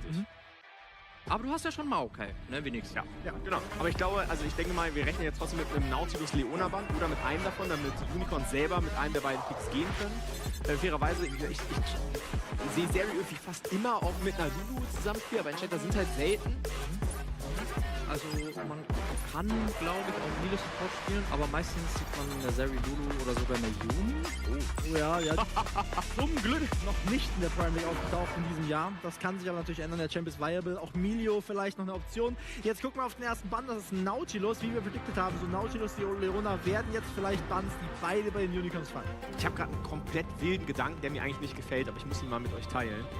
Es ist ja immer noch ein starker Engage und Backline-Dive, den Kaufland hat. Raum ist auch noch offen. Ja. Hier gibt es eine Welt, wo man sagt, ey, wir ballern da jetzt, wir haben den Victor, Front to Back, Zeri wartet ein bisschen, wir ballern den Braum rein und wir spielen nicht auf dem ersten eigenen Engage, sondern wir lassen uns Engage, überfahren euch dann.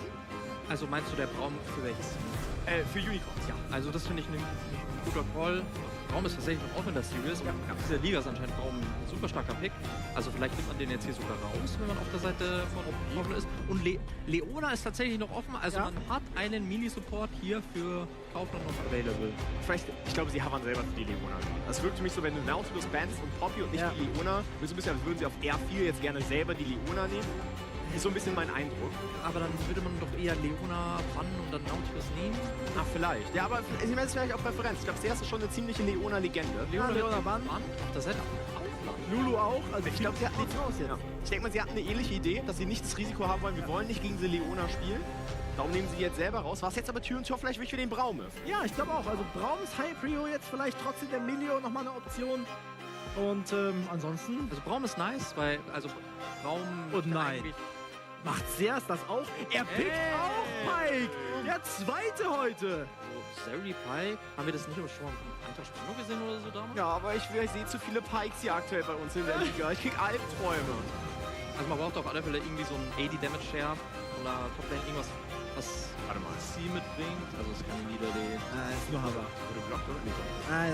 Ja, ich hab nicht blockt. Blitzcrank wäre das Game 3, ne? Da kommt Cheesefix. Er wird gelockt. Blitzcrank ist da.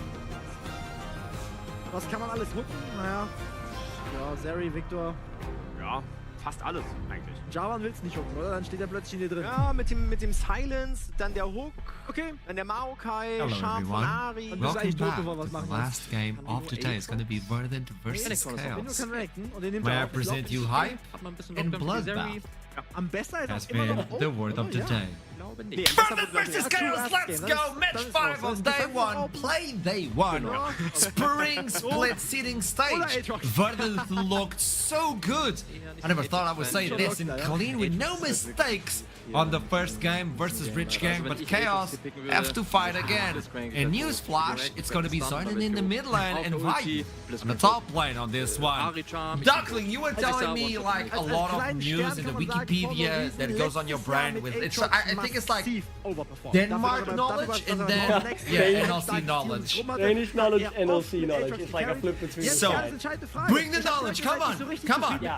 I think the main thing we want to highlight here, right, is the mid lane match of two seasoned veterans going up against each other. I know Solari is excited to talk about this as well, so I'll take the Danish counterparts. Simcuts having been around for ages, Team Dignitas EU, if anyone remembers them qualifying into the EULCS, then rebranded to Splice, made it to the finals, then get into Worlds as well.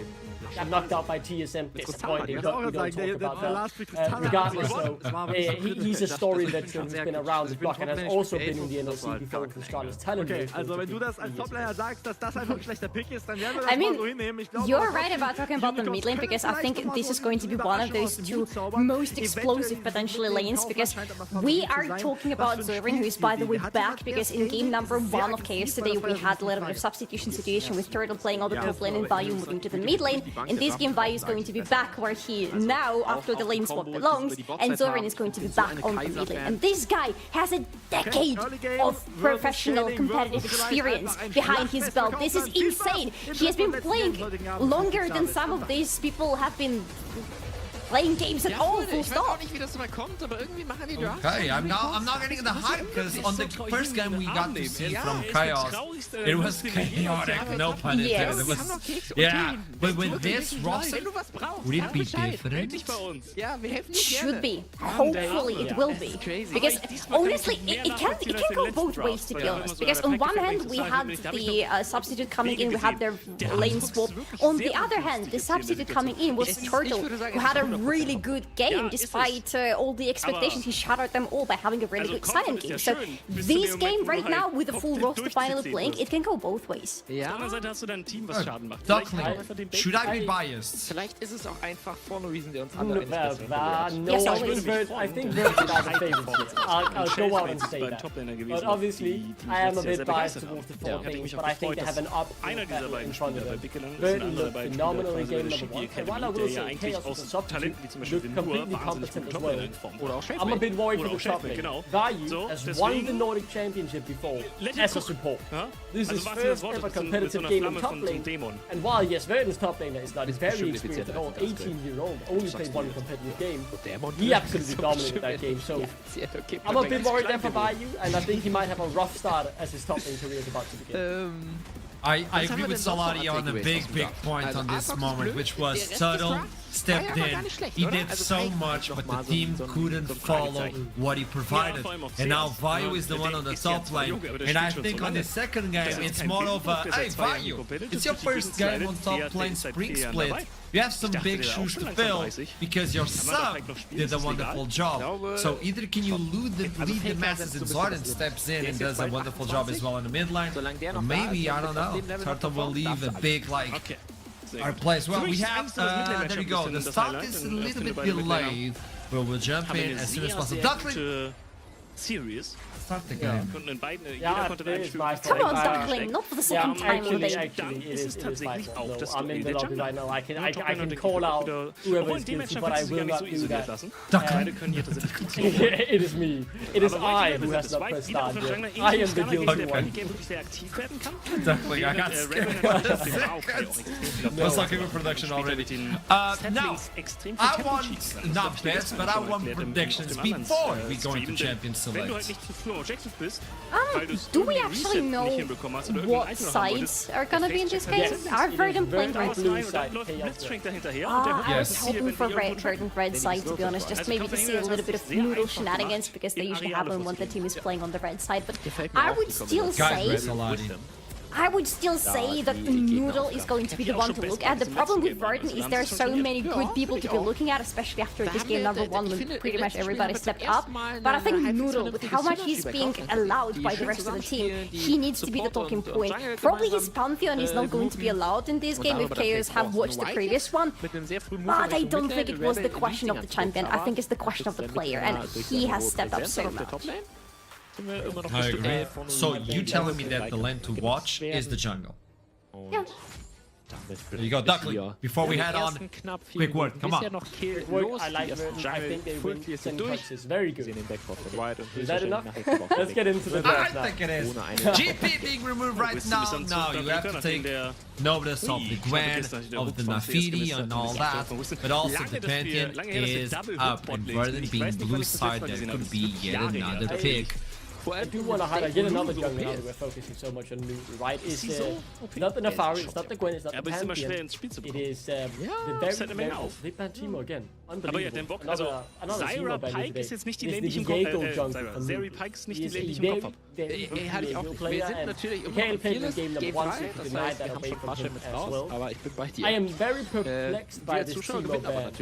Chaos now, both their games have a Teemo ban against Nami oder Seraphine oder... It rings a bell, but I would need to check my notes to tell you what it's ringing the bell for, so I will come back to the Tiltlitter teamer maybe, if I can find what was happening. Nico, ich brauche eine Prediction. Ja. Erster Drake, 12 Sekunden. As we're being removed now, Chaos, do you take away the Pantheon? So far it has been a big priority on the day for every single team. You need that.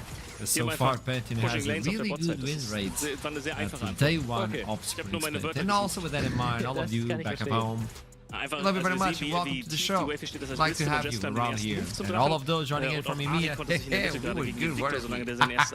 There you go. We are the reigning region. Look at the focus of the jungle push. Nafiri and the Gwen ban are basically force bans, but these are not the most preferred champions. He still has a plethora of champions to pick from, but we've seen it earlier today, the very safe first pick, so that's what they go for now. Really handing the cards over to KSA. Show us a bit of what you want. Vayu has said something about being Crown Kuan Ine playing Omnium Teemo. I don't know if these two things are related by any chance. I'm just saying there was a tweet that I saw with my own eyes. There was a tweet. First picking Aurora would be bold, and I believe that was a bold move. When you have something stable like a Pantheon, already revealing a little bit. But it is exactly the pick that Sangax decided to go with in the game number 1 of Verdant today. He had a lot of success in it. He was able to be very stable on the lane and help outside lanes a lot. So it makes sense why Chaos might want to yoink it away from themselves. Aber es ist schon ein anderes Niveau, als wenn wir jetzt hier K-Sante gegen Chogi I think a bit safe. I'm locking in the AD carry. Yes, the mid laner is now known, but I think in the jungle is really where they're waiting. I think Verdant will just take one of the jungle before the too much. You have still plethora to choose from. Maokai is also one of his most played champs, so we'll take a more defensive role this time around and play for his lane, which is also one of Nuke's strengths. So it is totally fine. I was hoping for the Diego or the Pantheon, but we didn't get that this game. That does still leave a lot of strong engaged jumpers open side of Chaos, and we know she can. That's what he likes to play. We don't always get what we want, Duckling, especially with your Danish. But hey, we have a really strong team fighting composition from Verdant already. We have a lot of setup for them. This Rumble works in perfectly with the Maokai, with the Varus, a lot of poke, a lot of potential for the team fight. I love this fight, finally! Oh damn it, finally we're seeing Vi being picked into Varus. Finally, the point and click reliable CC into an immobile and very deadly AD carry. Thank you. Well, I'm just gonna say it, this could be a flex, and I don't care what anybody else says, because Bars exist, and that's a Bars law. This could be a flex. It's not. Yone being removed right now on the second phase, and was off the midline to fight off versus what has been picked already for Zoiden. Yone, engage tools being removed as well. The Nautilus could be another one, the Real especially for the team of Verdant. So maybe Chaos is going to... Oh no, where's like the Jax? They're banning away the strong AD mid lane, right? Look at the AP damage already on the side. You have a full AP top side in the Maokai and the Rumble, so it's natural you want something AD in the mid lane. And with two of those strong options now being taken away, you might have to go something AD or more mixed damage. And it could hurt the damage profile of the lineup. No, Tristana, take a chest play Tristana on the mid lane side. Actually, she's very strong in the current meta. Yeah, unless Chaos want to take it for themselves now and then send it over to the top lane, I can see this happening for Verdant. Yeah, I think that's a good idea actually. They could look to take it away, as you say, taking away the last really strong AD mid laner. But I do doubt it though. I don't think Chaos are that flexible. But what? First game top lane competitively and you lock in. Yes! Excuse me? This is what we need! Es ist halt, weil diese ganzen you have to think outside of the box! Bring in the Kled, bring in the Skarl. I love it! Now, bring in the Corki, bring in those 80 carries with not a lot of range. I mean, Kled is gonna have a field trip. This side lane pressure is going to be so hard to deal with from Chaos side because Kled is a menace to kill the side lanes. He's a menace to even catch on the side lanes, to be fair. This is where Rakan should come in very handy for Verdant, so I really hope that option like this will lock in this pick. Never mind, they're not listening to me. They have their own ideas, but for Chaos, this is the silver lining. I like it quite a lot. Und können jetzt sogar die Kontrolle hier im Bot-Set. Like if they can peel correctly for their carries, they have a good shot Verdant, but it is hard, especially if Chaos get ahead early. It doesn't take much more than the via Scar rather, and you just instantly there. As he charges forward with that ultimate. Aurora can jump on top as well, curtain call from afar. Like, I can see the idea. Clear as night and day. It makes very good sense what Chaos wants to do here. Wow. I do still think Verdant's composition is safer, but if Chaos gets one snowball rolling, they have a good chance of just steamrolling. But how do you kill him? That's the neat part. Are we back? Are Denmark back? 4 Danes rocking in this composition? We might be back, baby. Maybe I need to flip back on. This could, I mean, that is well thought. You put the shield on the W from Taric on anyone like Vi or Kled, they go to the backline and they're gonna be stunned. Okay. Also, you provide with the immortality. Guess what? Chaos have cooked. This is dazzling. Chaos have absolutely cooked here. I love the idea of this. I think it's creative. I think it's fun. If they fall behind early, it could look horrible. But if they just stay even and pick the right fight, I see how this competition will go. I don't want to do that to you, Duckling, but so many things unfortunately go wrong for them. This is a composition that is very much very high risk and very high reward, but the risk is exceptionally high because the cooldowns are very bad on those ultimates. This team needs to play around their ultimates, needs to play around full composition being there, and if somebody messes up their ultimates, they're not winning a fight, they're losing it, and they might not lose the game. Well, with this in mind, it's about to toss it into the game. Verdant, the clean and well-thought composition walking in. While Chaos, well, they're deep front courage and an Apple Pyramid. Take it away, boys. Teilweise nicht optimal genommen. So das Plattenfall. Wann werden wir das nächste Mal sehen, dass diese beiden Teams aufeinandertreffen? Ich würde sagen, nächster Break. Ich sage beide Teams gut, nein. Ich sage, ein Team versucht was zu machen, es klappt nicht, dann hat man Ressourcen. Das ist ziemlich tot. Der Kataklysm wird nämlich ziemlich hart verwendet. Die Execution sitzt gegen Blitzbang.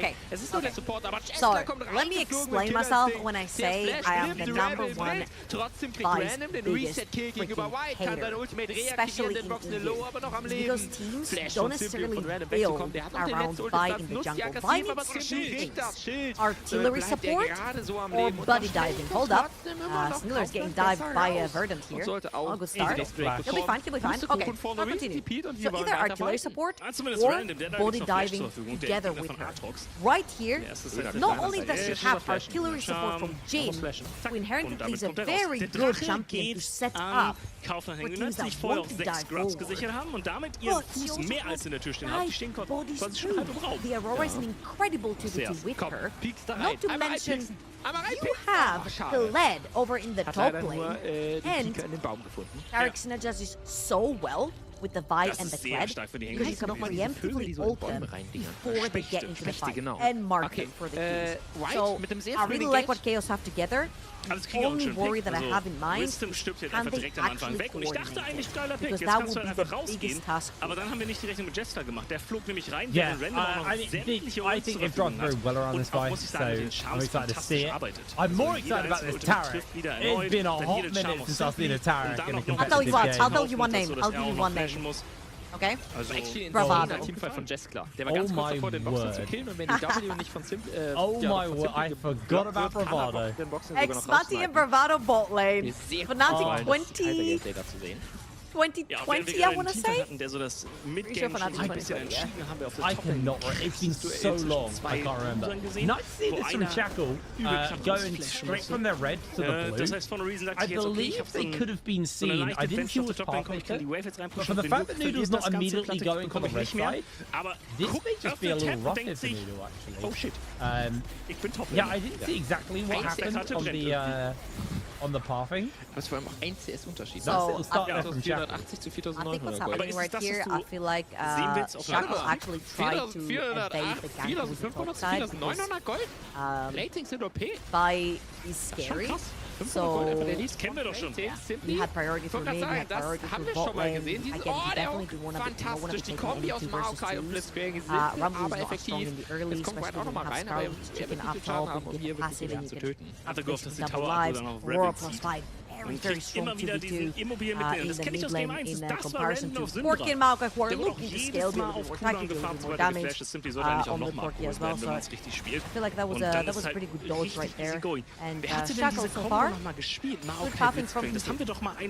Yeah, no, I made my point, and then I just looked at the map again and I realised the mistake.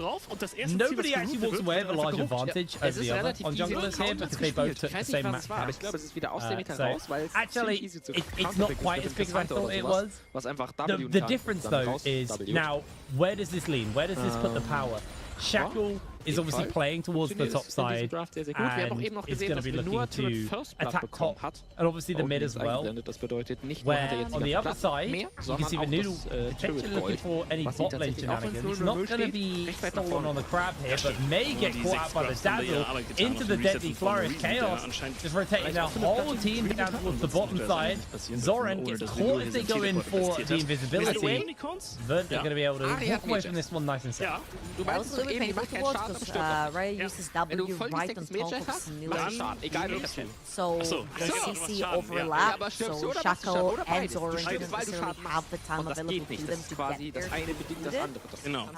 So that's going to be it. I feel like Vi could have had a lot more advantages than she did have in this early game, and she can definitely go back to her jungle. She has wolves and drugs over the top side as well, and the reasons are starting to come through.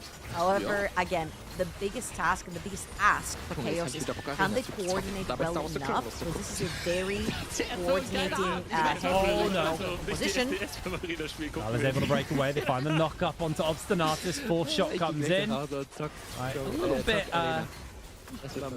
little bit off the damage right now, so just gonna get some damage off. Oh, please reset, please reset, please reset. I saw Shackle press B 4 times in this try bush and he's still behind. Now Maokai gets to dictate the pace of the map. He can even invade Krugs if he wants to. He's so wide on the bot lane, so he instantly goes top. Check the cracks, take them away. There'll be the TP coming through for value, so Noodle is not gonna overextend right there with the Maokai. Instead of gonna go back to his jungle And Shackle is going to be completely unpunished for spending so much on bot lane without necessarily getting anything back. Zoning sollte genügend sein, Simply rauszuboxen aus der Situation. Aber they're going to get a nice little shove in to start it off here. Du kriegst jetzt auch noch die Major-Stacks auf I'm actually going to lose too much. They are potentially looking for a play. Nyla has no flash available. Is just going to try and get that dazzle off to Shiganari. Not going to get much more. The flash comes out from Shiganari. Took away from Obstinatus to safety. They're going to lose a little bit of the wave underneath the tower. Senkux trying to be a nuisance, but Zoran actually eating quite a lot of damage in response. They have blocked himself the honey fruit though. Senkux is going to be able to get away, but in comes the Kled with the charge. Senkux gets himself caught out, has to flash away. They land themselves the bear trap on the ropes to pull him back, and that's his first blood for Vayu. They find the lockdown underneath the tower. Shackle losing a lot of HP, but Noodle can't finish it up. Obstinatus making his way over. Hook comes in from the flash. Vayu going to eat a fair amount of damage off the back of that. Good equalizer will cook Shackle alive. And Vayu finds himself caught out. He's about to get the remount though. Enough for him to jump back onto that one. Now turns onto Obstinatus. Is going to catch him off with the bear trap on the rope. But in comes the rest of backup, and Vayu, I don't think you're going to be able to survive this one, mate. He is absolutely done so. Shotguns will not save him. Taeron just secures himself 2 kills. And that is huge for the top lane as well. We've seen Rumble in a freaking tear. Excuse my language here. He's the champion. He brings the worst out of me, I guess. He's been on a tear today. Like, this champion has been dominating the Rift for half a year at least. I'd say 1 year as well. He did a B1 on ban. Again, from Chaos. Question marks right there. Led ult was cold. Zoran didn't go to aggro. Shackle pulled back. I felt like, again, they were a little bit miscoordinated in terms of, like, who wants to go in, they want to engage, they not want to engage. And again, playing that spectator mode in a team, not necessarily coordinating as much as you should. In combinations like this, where Zoran did not ult early enough, let Senkux go, Senkux was too far out, which forced Vayu to want to dive, and they really didn't want to dive, but they dived anyway because they had the chicken passive. It has put Chaos in a situation where they're about 1,500 gold behind.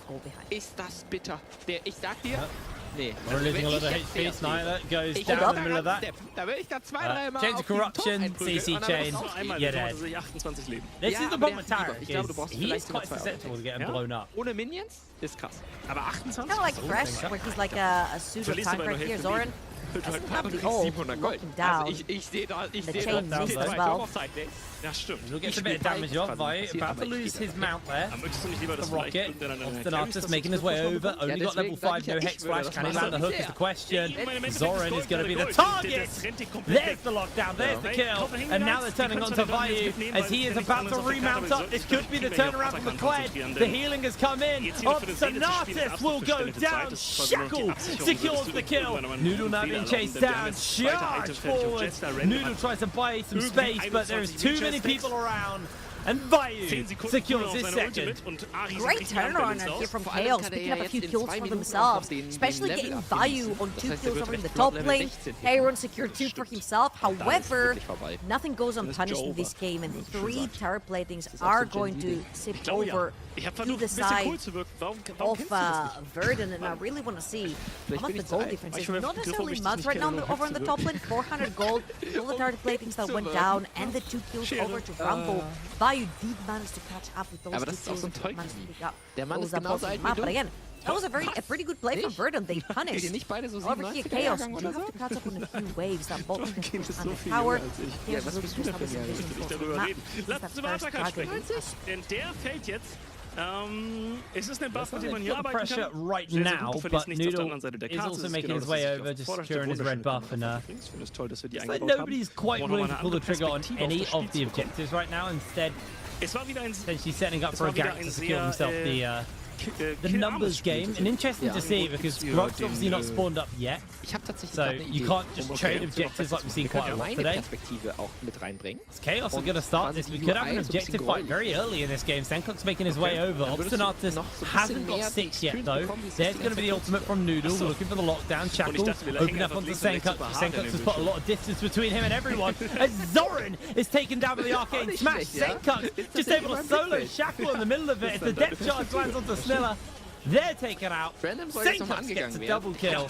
And Vernon just punching forwards with the advantage. They'll get this dragon in. They've got a minute to kind of catch their breath and then turn their attention towards Herald. Vernon, that was very clean. They just walked in and picked them up one by one. Chaos. They only have one job to do, and that one job is press their go forward buttons at the same time. If one of them fails, the whole team falls apart. That's exactly what happened right here. The second Vernon split them apart.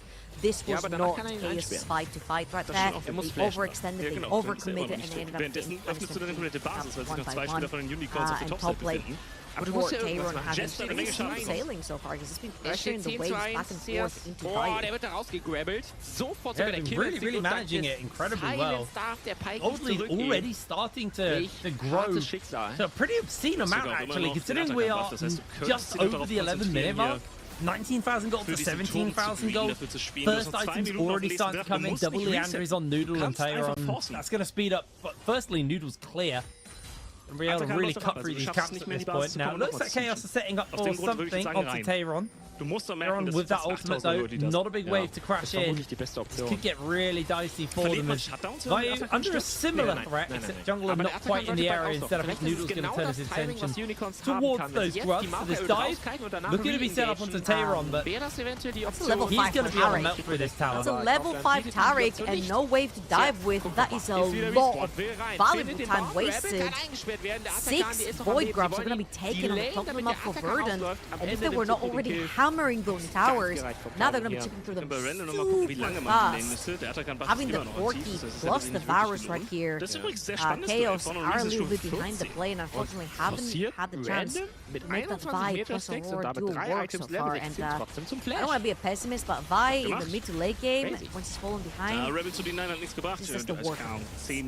11 Sekunden später ist der Buff abgelaufen. Now, that was a 12-minute feat of strength over the Verdant. It's such a nice way to just kind of track how far ahead they are in pressure. It's a really clean game from Verdant so far. These guys are looking very solid. Tayron is going to get jumped in onto. Does have that flash, tries to put some damage down. Charge, lock him in place. Tayron is just going to try and clear the wave as much as possible. Is able to clear out the back lane.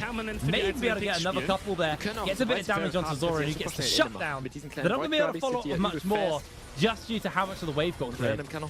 Yeah, but if you look at the top side of the map, it doesn't belong to them at all. The wave has been pushed. Verda have been having super control of that mid lane as well. And I feel like Chaos are looking for a few picks right now. Very importantly, Luden's completed for Zora and onto that Aurora are going to be hurting a little bit more. The wave was going to get much easier for him as well. Let's see if Chaos can start finding the picks. They have been boarding pretty aggressively right here. They're looking for Noodle.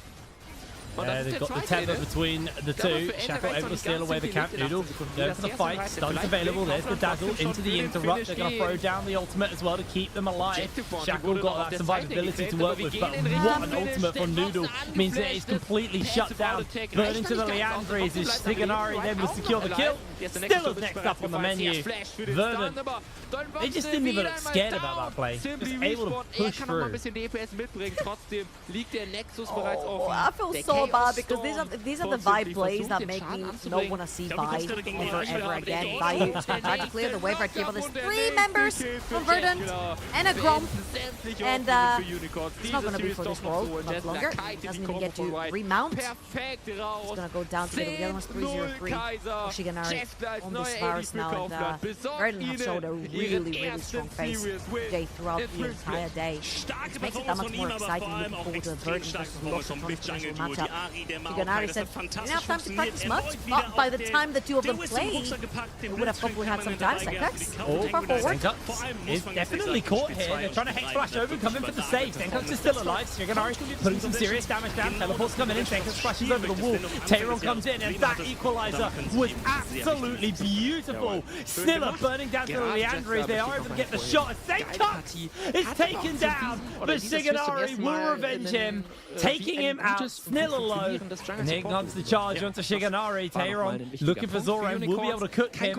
Now Shiganari just trying to get to his team in time. Flashes over the wall. Surprise! There's a Taric waiting in the wings. Shades of corruption. They find the lockdown. They've got the passive stacked on. And in comes a big old Q from Shiganari. Any moment now, Vayu is going to lose so much HP. Able to actually dodge some of that with the dismount. But Verdant, they're going for it. That's the kill. This is looking one-sided trouble. And straight into that replay we go. Senkax. Right there, walking a little bit too far up, if you will. However, he does get bailed out from his team. Shiganari already and Obstinatus on his service. Noodle gets absolutely obliterated with only Leanders. He's given him to squishy Maokai. Obstinatus is going to die to the last shot right there. And Rhea, I think he does the best possible scenario, right? This is what the Jin does in this composition. You set up from super far away and you try to snipe away people. Kills that Corki in the meantime as well. So very well played right there. However, Shiganari finds a virus. Finds a Taric for himself. A little bit of a present, a +1 if you will, as they're looking for a Sniller again. I'm gonna find the Q from either Maokai or the Nautilus. Beste Blitzcrank-Game ever. Will be indeed. They did look for it though. Rift Herald's up though, and I Verdant are going to try and contest this. Although I say that, they don't have Senkux with no teleport. So they may just give up this objective and instead turn their attention towards this mid lane tower, knowing that they don't need the Herald to push it through. I mean, Senkux is just getting free gold. That's a lot of gold, by the way. And meanwhile, Chaos, incredibly slow to finish this Herald up. It's coming at the cost of 2 towers. Absolutely heartbreaking for them. Senkux able to clear out the tower. Has got himself a little caught out here. Eating those shots. Down he goes. In comes the rest of Verdant to see if they can save the day. Now Tayron going to be looking to get dove onto. But Tayron, everything committed. He's taken out. Equalizes the wave. I don't know how much of the wave he gets. I mean, at the end of the day, it's a 2-for-1 in favor of Chaos. So a few picks right here, and they get to pop that Rift Herald. Could potentially look to take double power. As you're looking on the other side of Verdant, he's going to start eventually that dragon. Seen Ludu around the area, so definitely going to be the dragon. But spawns have come through from Shiganari and Obstinatus, so they're going to be defending that one. Senkux back on the map as well. Shiganari's going to head towards the mid side of the map, where Raya is pushing with Snilla. That was a pretty good pick for them. They do manage to get that neutral objective as well as 2 kills. Very importantly, this point we've seen Crowning do wonders with the Jin. However, he was getting fed super early into the game, and this is not necessarily a composition that's going to survive too long for the Jin to make plays. Shiganari. I think that might just be Vayu going down. He charges away. In comes the Nature's Grasp just to lock them down. Vayu actually able to break away from that one. And there's the kill off Stanatus with the dredge line. Throwing down the deck charge as well. Into the arrow. Shiganari secures the kill. And Chaos can do nothing but watch as their towers will slowly but surely crumble to the siege. Verdant are just too far ahead right now. Yeah, 6 Void Grubs as well from the side of Verdant. These towers are going to be melting huge wave on the top lane. Supported by Senkux' support push as well.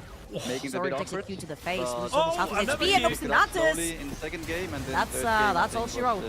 Obstinatus will go down in the middle of that fight, but we're going to see Shackle fall as well. The Dazzle lands onto one, into the Deadly Flourish, but no real follow-up. In jumps Noodle.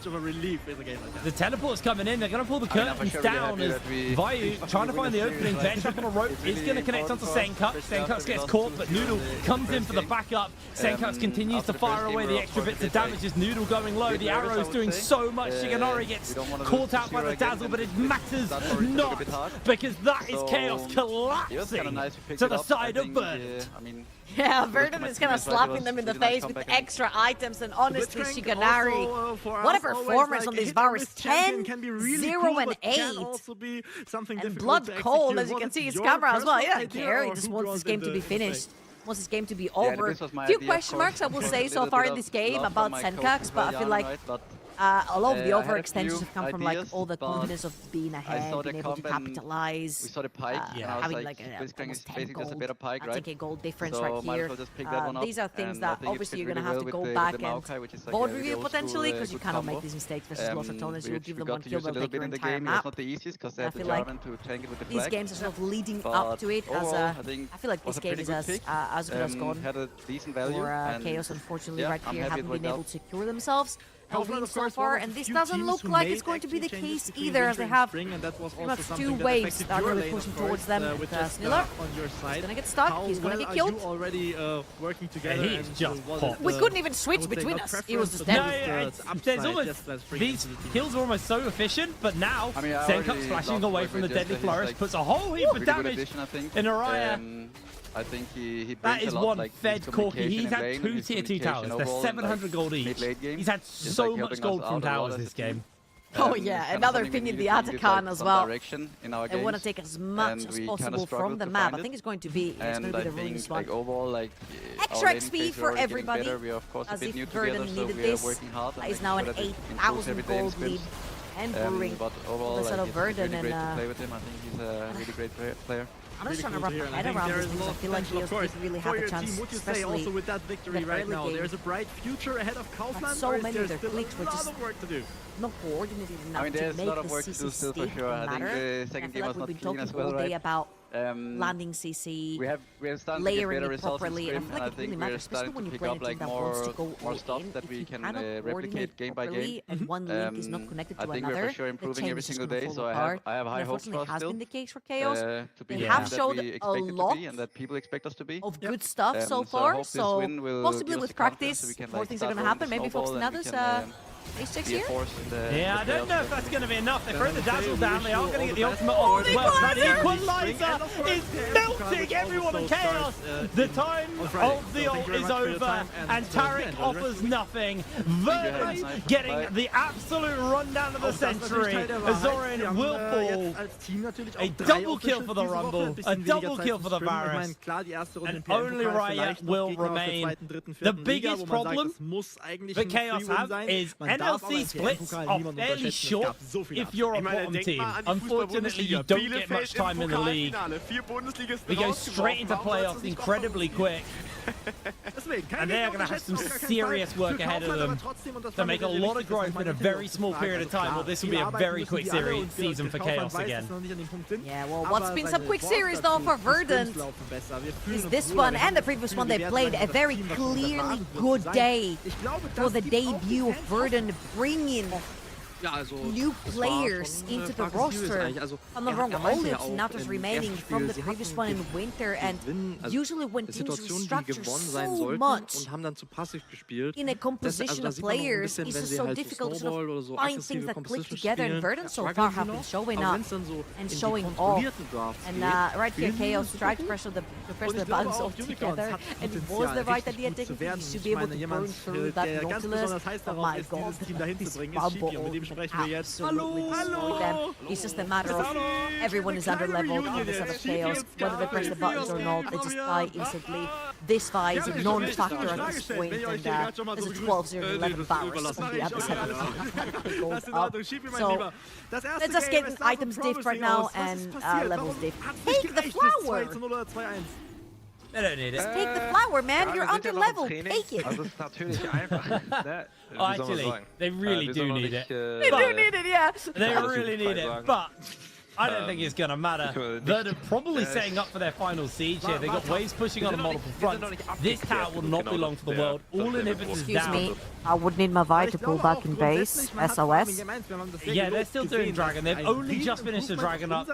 Waves are a bit of a way off crashing. They've only got this one, but they're going to throw down the ultimate. The Rumble ult crashes on as well. Riot able to break away, but that's not really going to do much for his team as they are melted by Verdun. Zoran going incredibly low. Hook hits onto a minion. Shigenari no Q available, so Zoran will be able to break away. But two super minions are about to crash into the base, and this looks like an incredibly fast win here for the side of Verdant. I don't think Chaos have got enough in the tank to keep themselves going in this one. As Zoran loses half his HP, Shackle jumps in onto Noodle. It's not really going to achieve much as Shigenari is trying to put a bit more damage down. Shackle finds himself doing a little bit more work, but there he goes, shut down and immediately taken out. Verdant looking so clean today. A 2-0 start to the season. These guys are looking really formidable. Ja. Wow. Also wir probieren verschiedene Sachen aus und das ist It's natürlich making it exciting. I looked at the group, they're laughing, they're feeling good, and they should be. They had a fantastic day so far. I was looking at the group and I was kind of scratching my head. I was like, hey, this is the Los Ratones group. There's usually at least like one team that will make it hard for them, and I just couldn't necessarily point towards that team because I felt like a lot of teams completely restructured. Verdant being one of them, and I just didn't know if the synergy was going to be there, if the coach was going to be there, if the player performance was going to be there. Clearly there is for Verdant. I actually was asked from the chat before we threw it over to the desk. If Baus gets a Vi pass, absolutely. Infinity gets Vi, always gets a free pass. I mean, yeah, I'll take Crit Vi any day. Anyway, we're going to pass it over the desk to round that game and the day out. So over to you guys. That was my question. That was my question. Does why Baus gets the pass? There you go. It does get the pass, but also Verdant gets a big pass with this guy. Versus Chaos, they're looking clean, even with only 4 scrims in the back. It's looking good so far. What do you say about this game? Because if you play Chaos high risk, high rewards, the risk is there.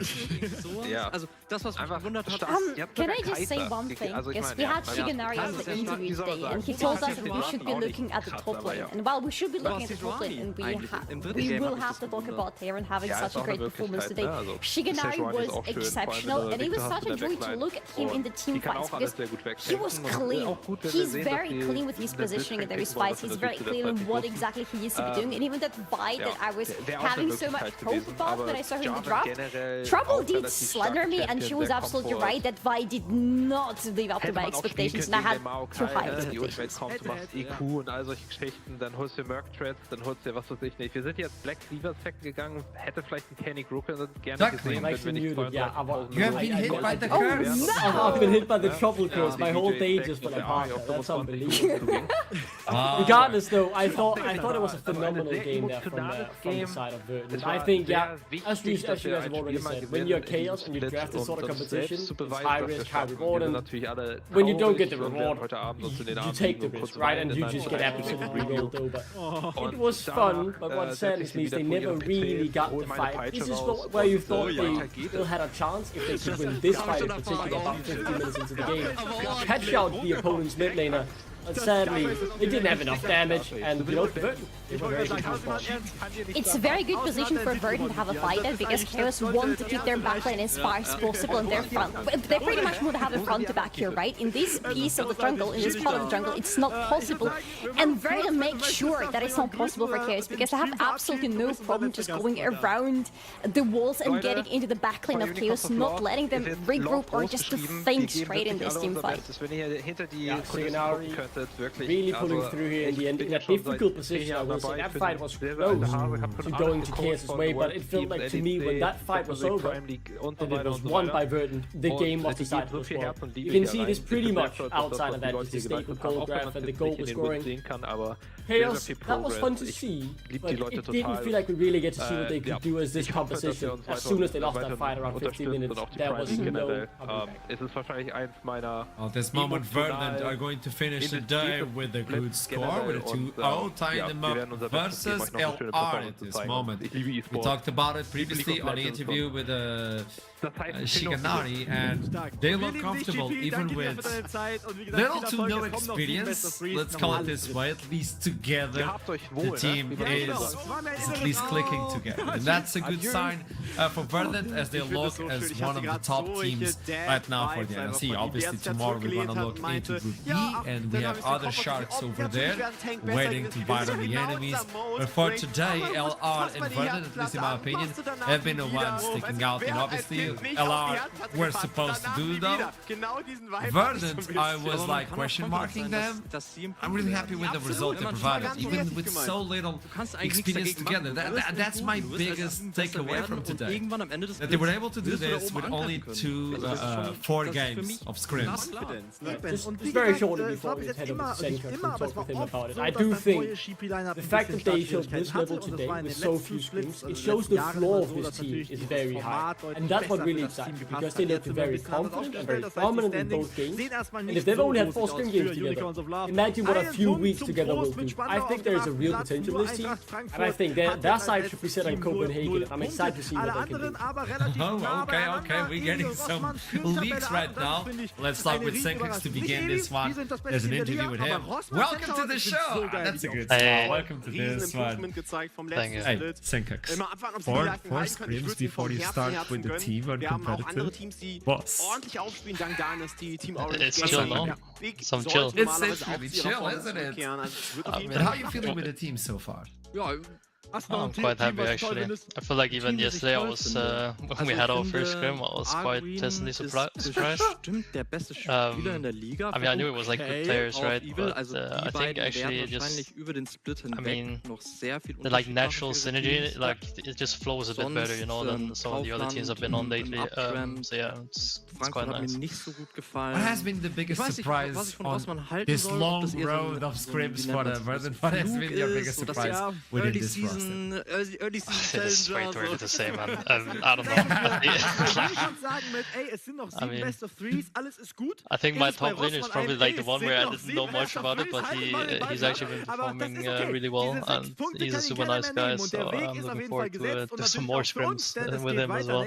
But I think in general everyone has just been, like, everyone seems to want to win, right? Which is like the most important thing, I feel like. I like that, because that leads me to another one. The group play, you're facing, you know, the sharks. You know, it's the rats, not the most menacing animal, but let's be honest. Like, how do you defeat that team? Are you looking to like defeat them on groups, or you're like, hey, whatever it goes on group play, we don't care, maybe on playoffs?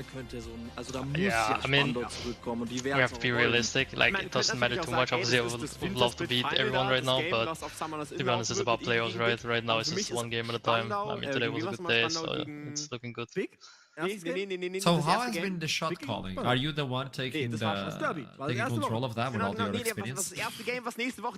No, not really. Like, I think it's a bit of everyone. Like, I think Noel is doing a really good job too. Like, he really knows what he wants to do, and that's like a good skill to have as a jungler, since you dictate most of like the early game at least. So yeah, it's a nice thing that not having to sit on everything, like like doing a lot of comms is sometimes a bit draining, but yeah, it's been nice so far. So tell me something, this is more personal one. What is your big objective joining NLC?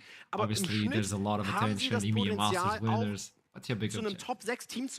I mean, I want to get into Copenhagen first of all. That's the big one. And I mean, it would be a bit greedy, I guess, right now to say win it all when Los Ratones is here, but I think it's possible. We'll have to wait and see. I mean, a man of your experience, when you say that out loud, I have to trust it. I have to trust it, boss. Thank you so much. Pleasure to meet you and good luck. At least 4 more before next week, okay? At least 4 more sprints, you got. Alright, only 4. Only 4, at least 4 more. You got.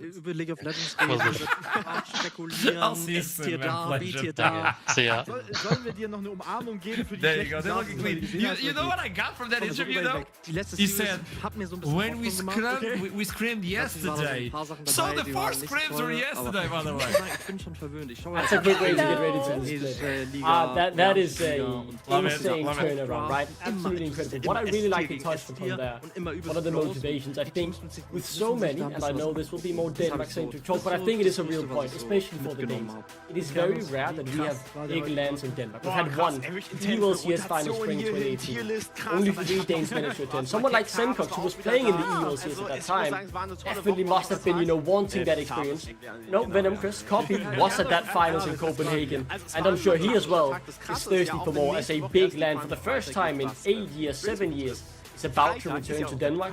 I think all of these Danish players, they have that extra bit of motivation to go and represent their country in their capital. I can't believe I'm saying this, but I've been to Denmark a lot of times with another project, the Royal Arena, and the reality is the crowds and the venues are filled with Danish chants and that love of the country. So playing in front of that crowd as a Danish player must bring you a lot, and obviously as a Dane, that is a life objective. That's a life objective, to be on that stage and get the Danes shouting your name, because you folks can be extremely proud of your countrymen. I'm smiling end to end, Archer. This is sweet music to my ears. The Denmark glazing is going crazy and I'm loving it. What have I done? Well, for you back at home, if you want to join the finals, this is your opportunity. What do you mean finals? What do you mean it's going to be in Copenhagen? Experience the NLC finals like never! You go into this website. If you go onto our social medias, you get directed to a website where you can pre-sign. Because in Nottingham, we sold out in 3 minutes. So, if you don't want to be a spectator on Twitch and you want to see it live as you should, because this is not only going to be NLC, there's a lot of influencers, there's music, there's a lot. I believe there's someone with the flamethrower on stage. I've been told no, but I still have my dreams. It has to be in Denmark. It has to be, you know. You both are delusional, you know that? Give me a confetti cannon, you know, I'll be happy. I don't care. It's something, okay? It's something. Salati, what do you have to say? Because standings will show up soon. You know what, in terms of today, we have been expecting some things, like a lot of Satons cleaning the game with a 2-0, but some other things were a little bit more unexpected, like Verdun, for example, ending as 2-0. I'm sorry, Ducklink, I know what you're gonna say here, but I wasn't necessarily putting Verdun as team number 2 in Group A, but after seeing them play on day number 1, I think in my personal rankings, they have just climbed a lot. I'm gonna agree with that sentiment. I was a bit naive, hoping that Venom Crest would really prove to be a great team in this group. They have the level, I'm sure of it, but they need to find out how they want to play the game. They feel a bit disoriented right now, whereas Verdun, which, you know, very little practice, felt very coordinated and on the same page, which to me is the big difference, because I think both of those teams have good players. Verdun just looked way more coordinated, whereas it was a bit too much chaos on the Venom side, and they need to figure that out heading into next. Alright, this is it for today. Day 1 seeding stage tomorrow. We start with Group B, so you know you can't miss that show. We start at the same time. It's going to be DMG versus Bulldog, and well, Bulldog made it to Nottingham. They looked really clean. Were they able to improve? Because they're the second team who didn't change anything on the roster. Talking about changes, Ruddy did a lot of changes, Nord did a few changes. I mean, they're looking menacingly, so might as well join us for the show tomorrow. So, Larry Duckling, it was a pleasure having you with us today. You guys did a wonderful job. Producers, you also did a wonderful job. Everybody in the production of this show. And you back at home, you did a wonderful job. Because without you, it's not the same. It's not even fun, okay? Spam the chat. Make... oh, no. Make the people who are taking care of the chat a living hell. Like, just spam it with all the XCD and all those emotes. I know, Duckling, you do that sort of work, so I'm trying to make your life a little bit more difficult. Like you always do. Then we'll meet again. We love you very much. Keep climbing. I'll see you soon.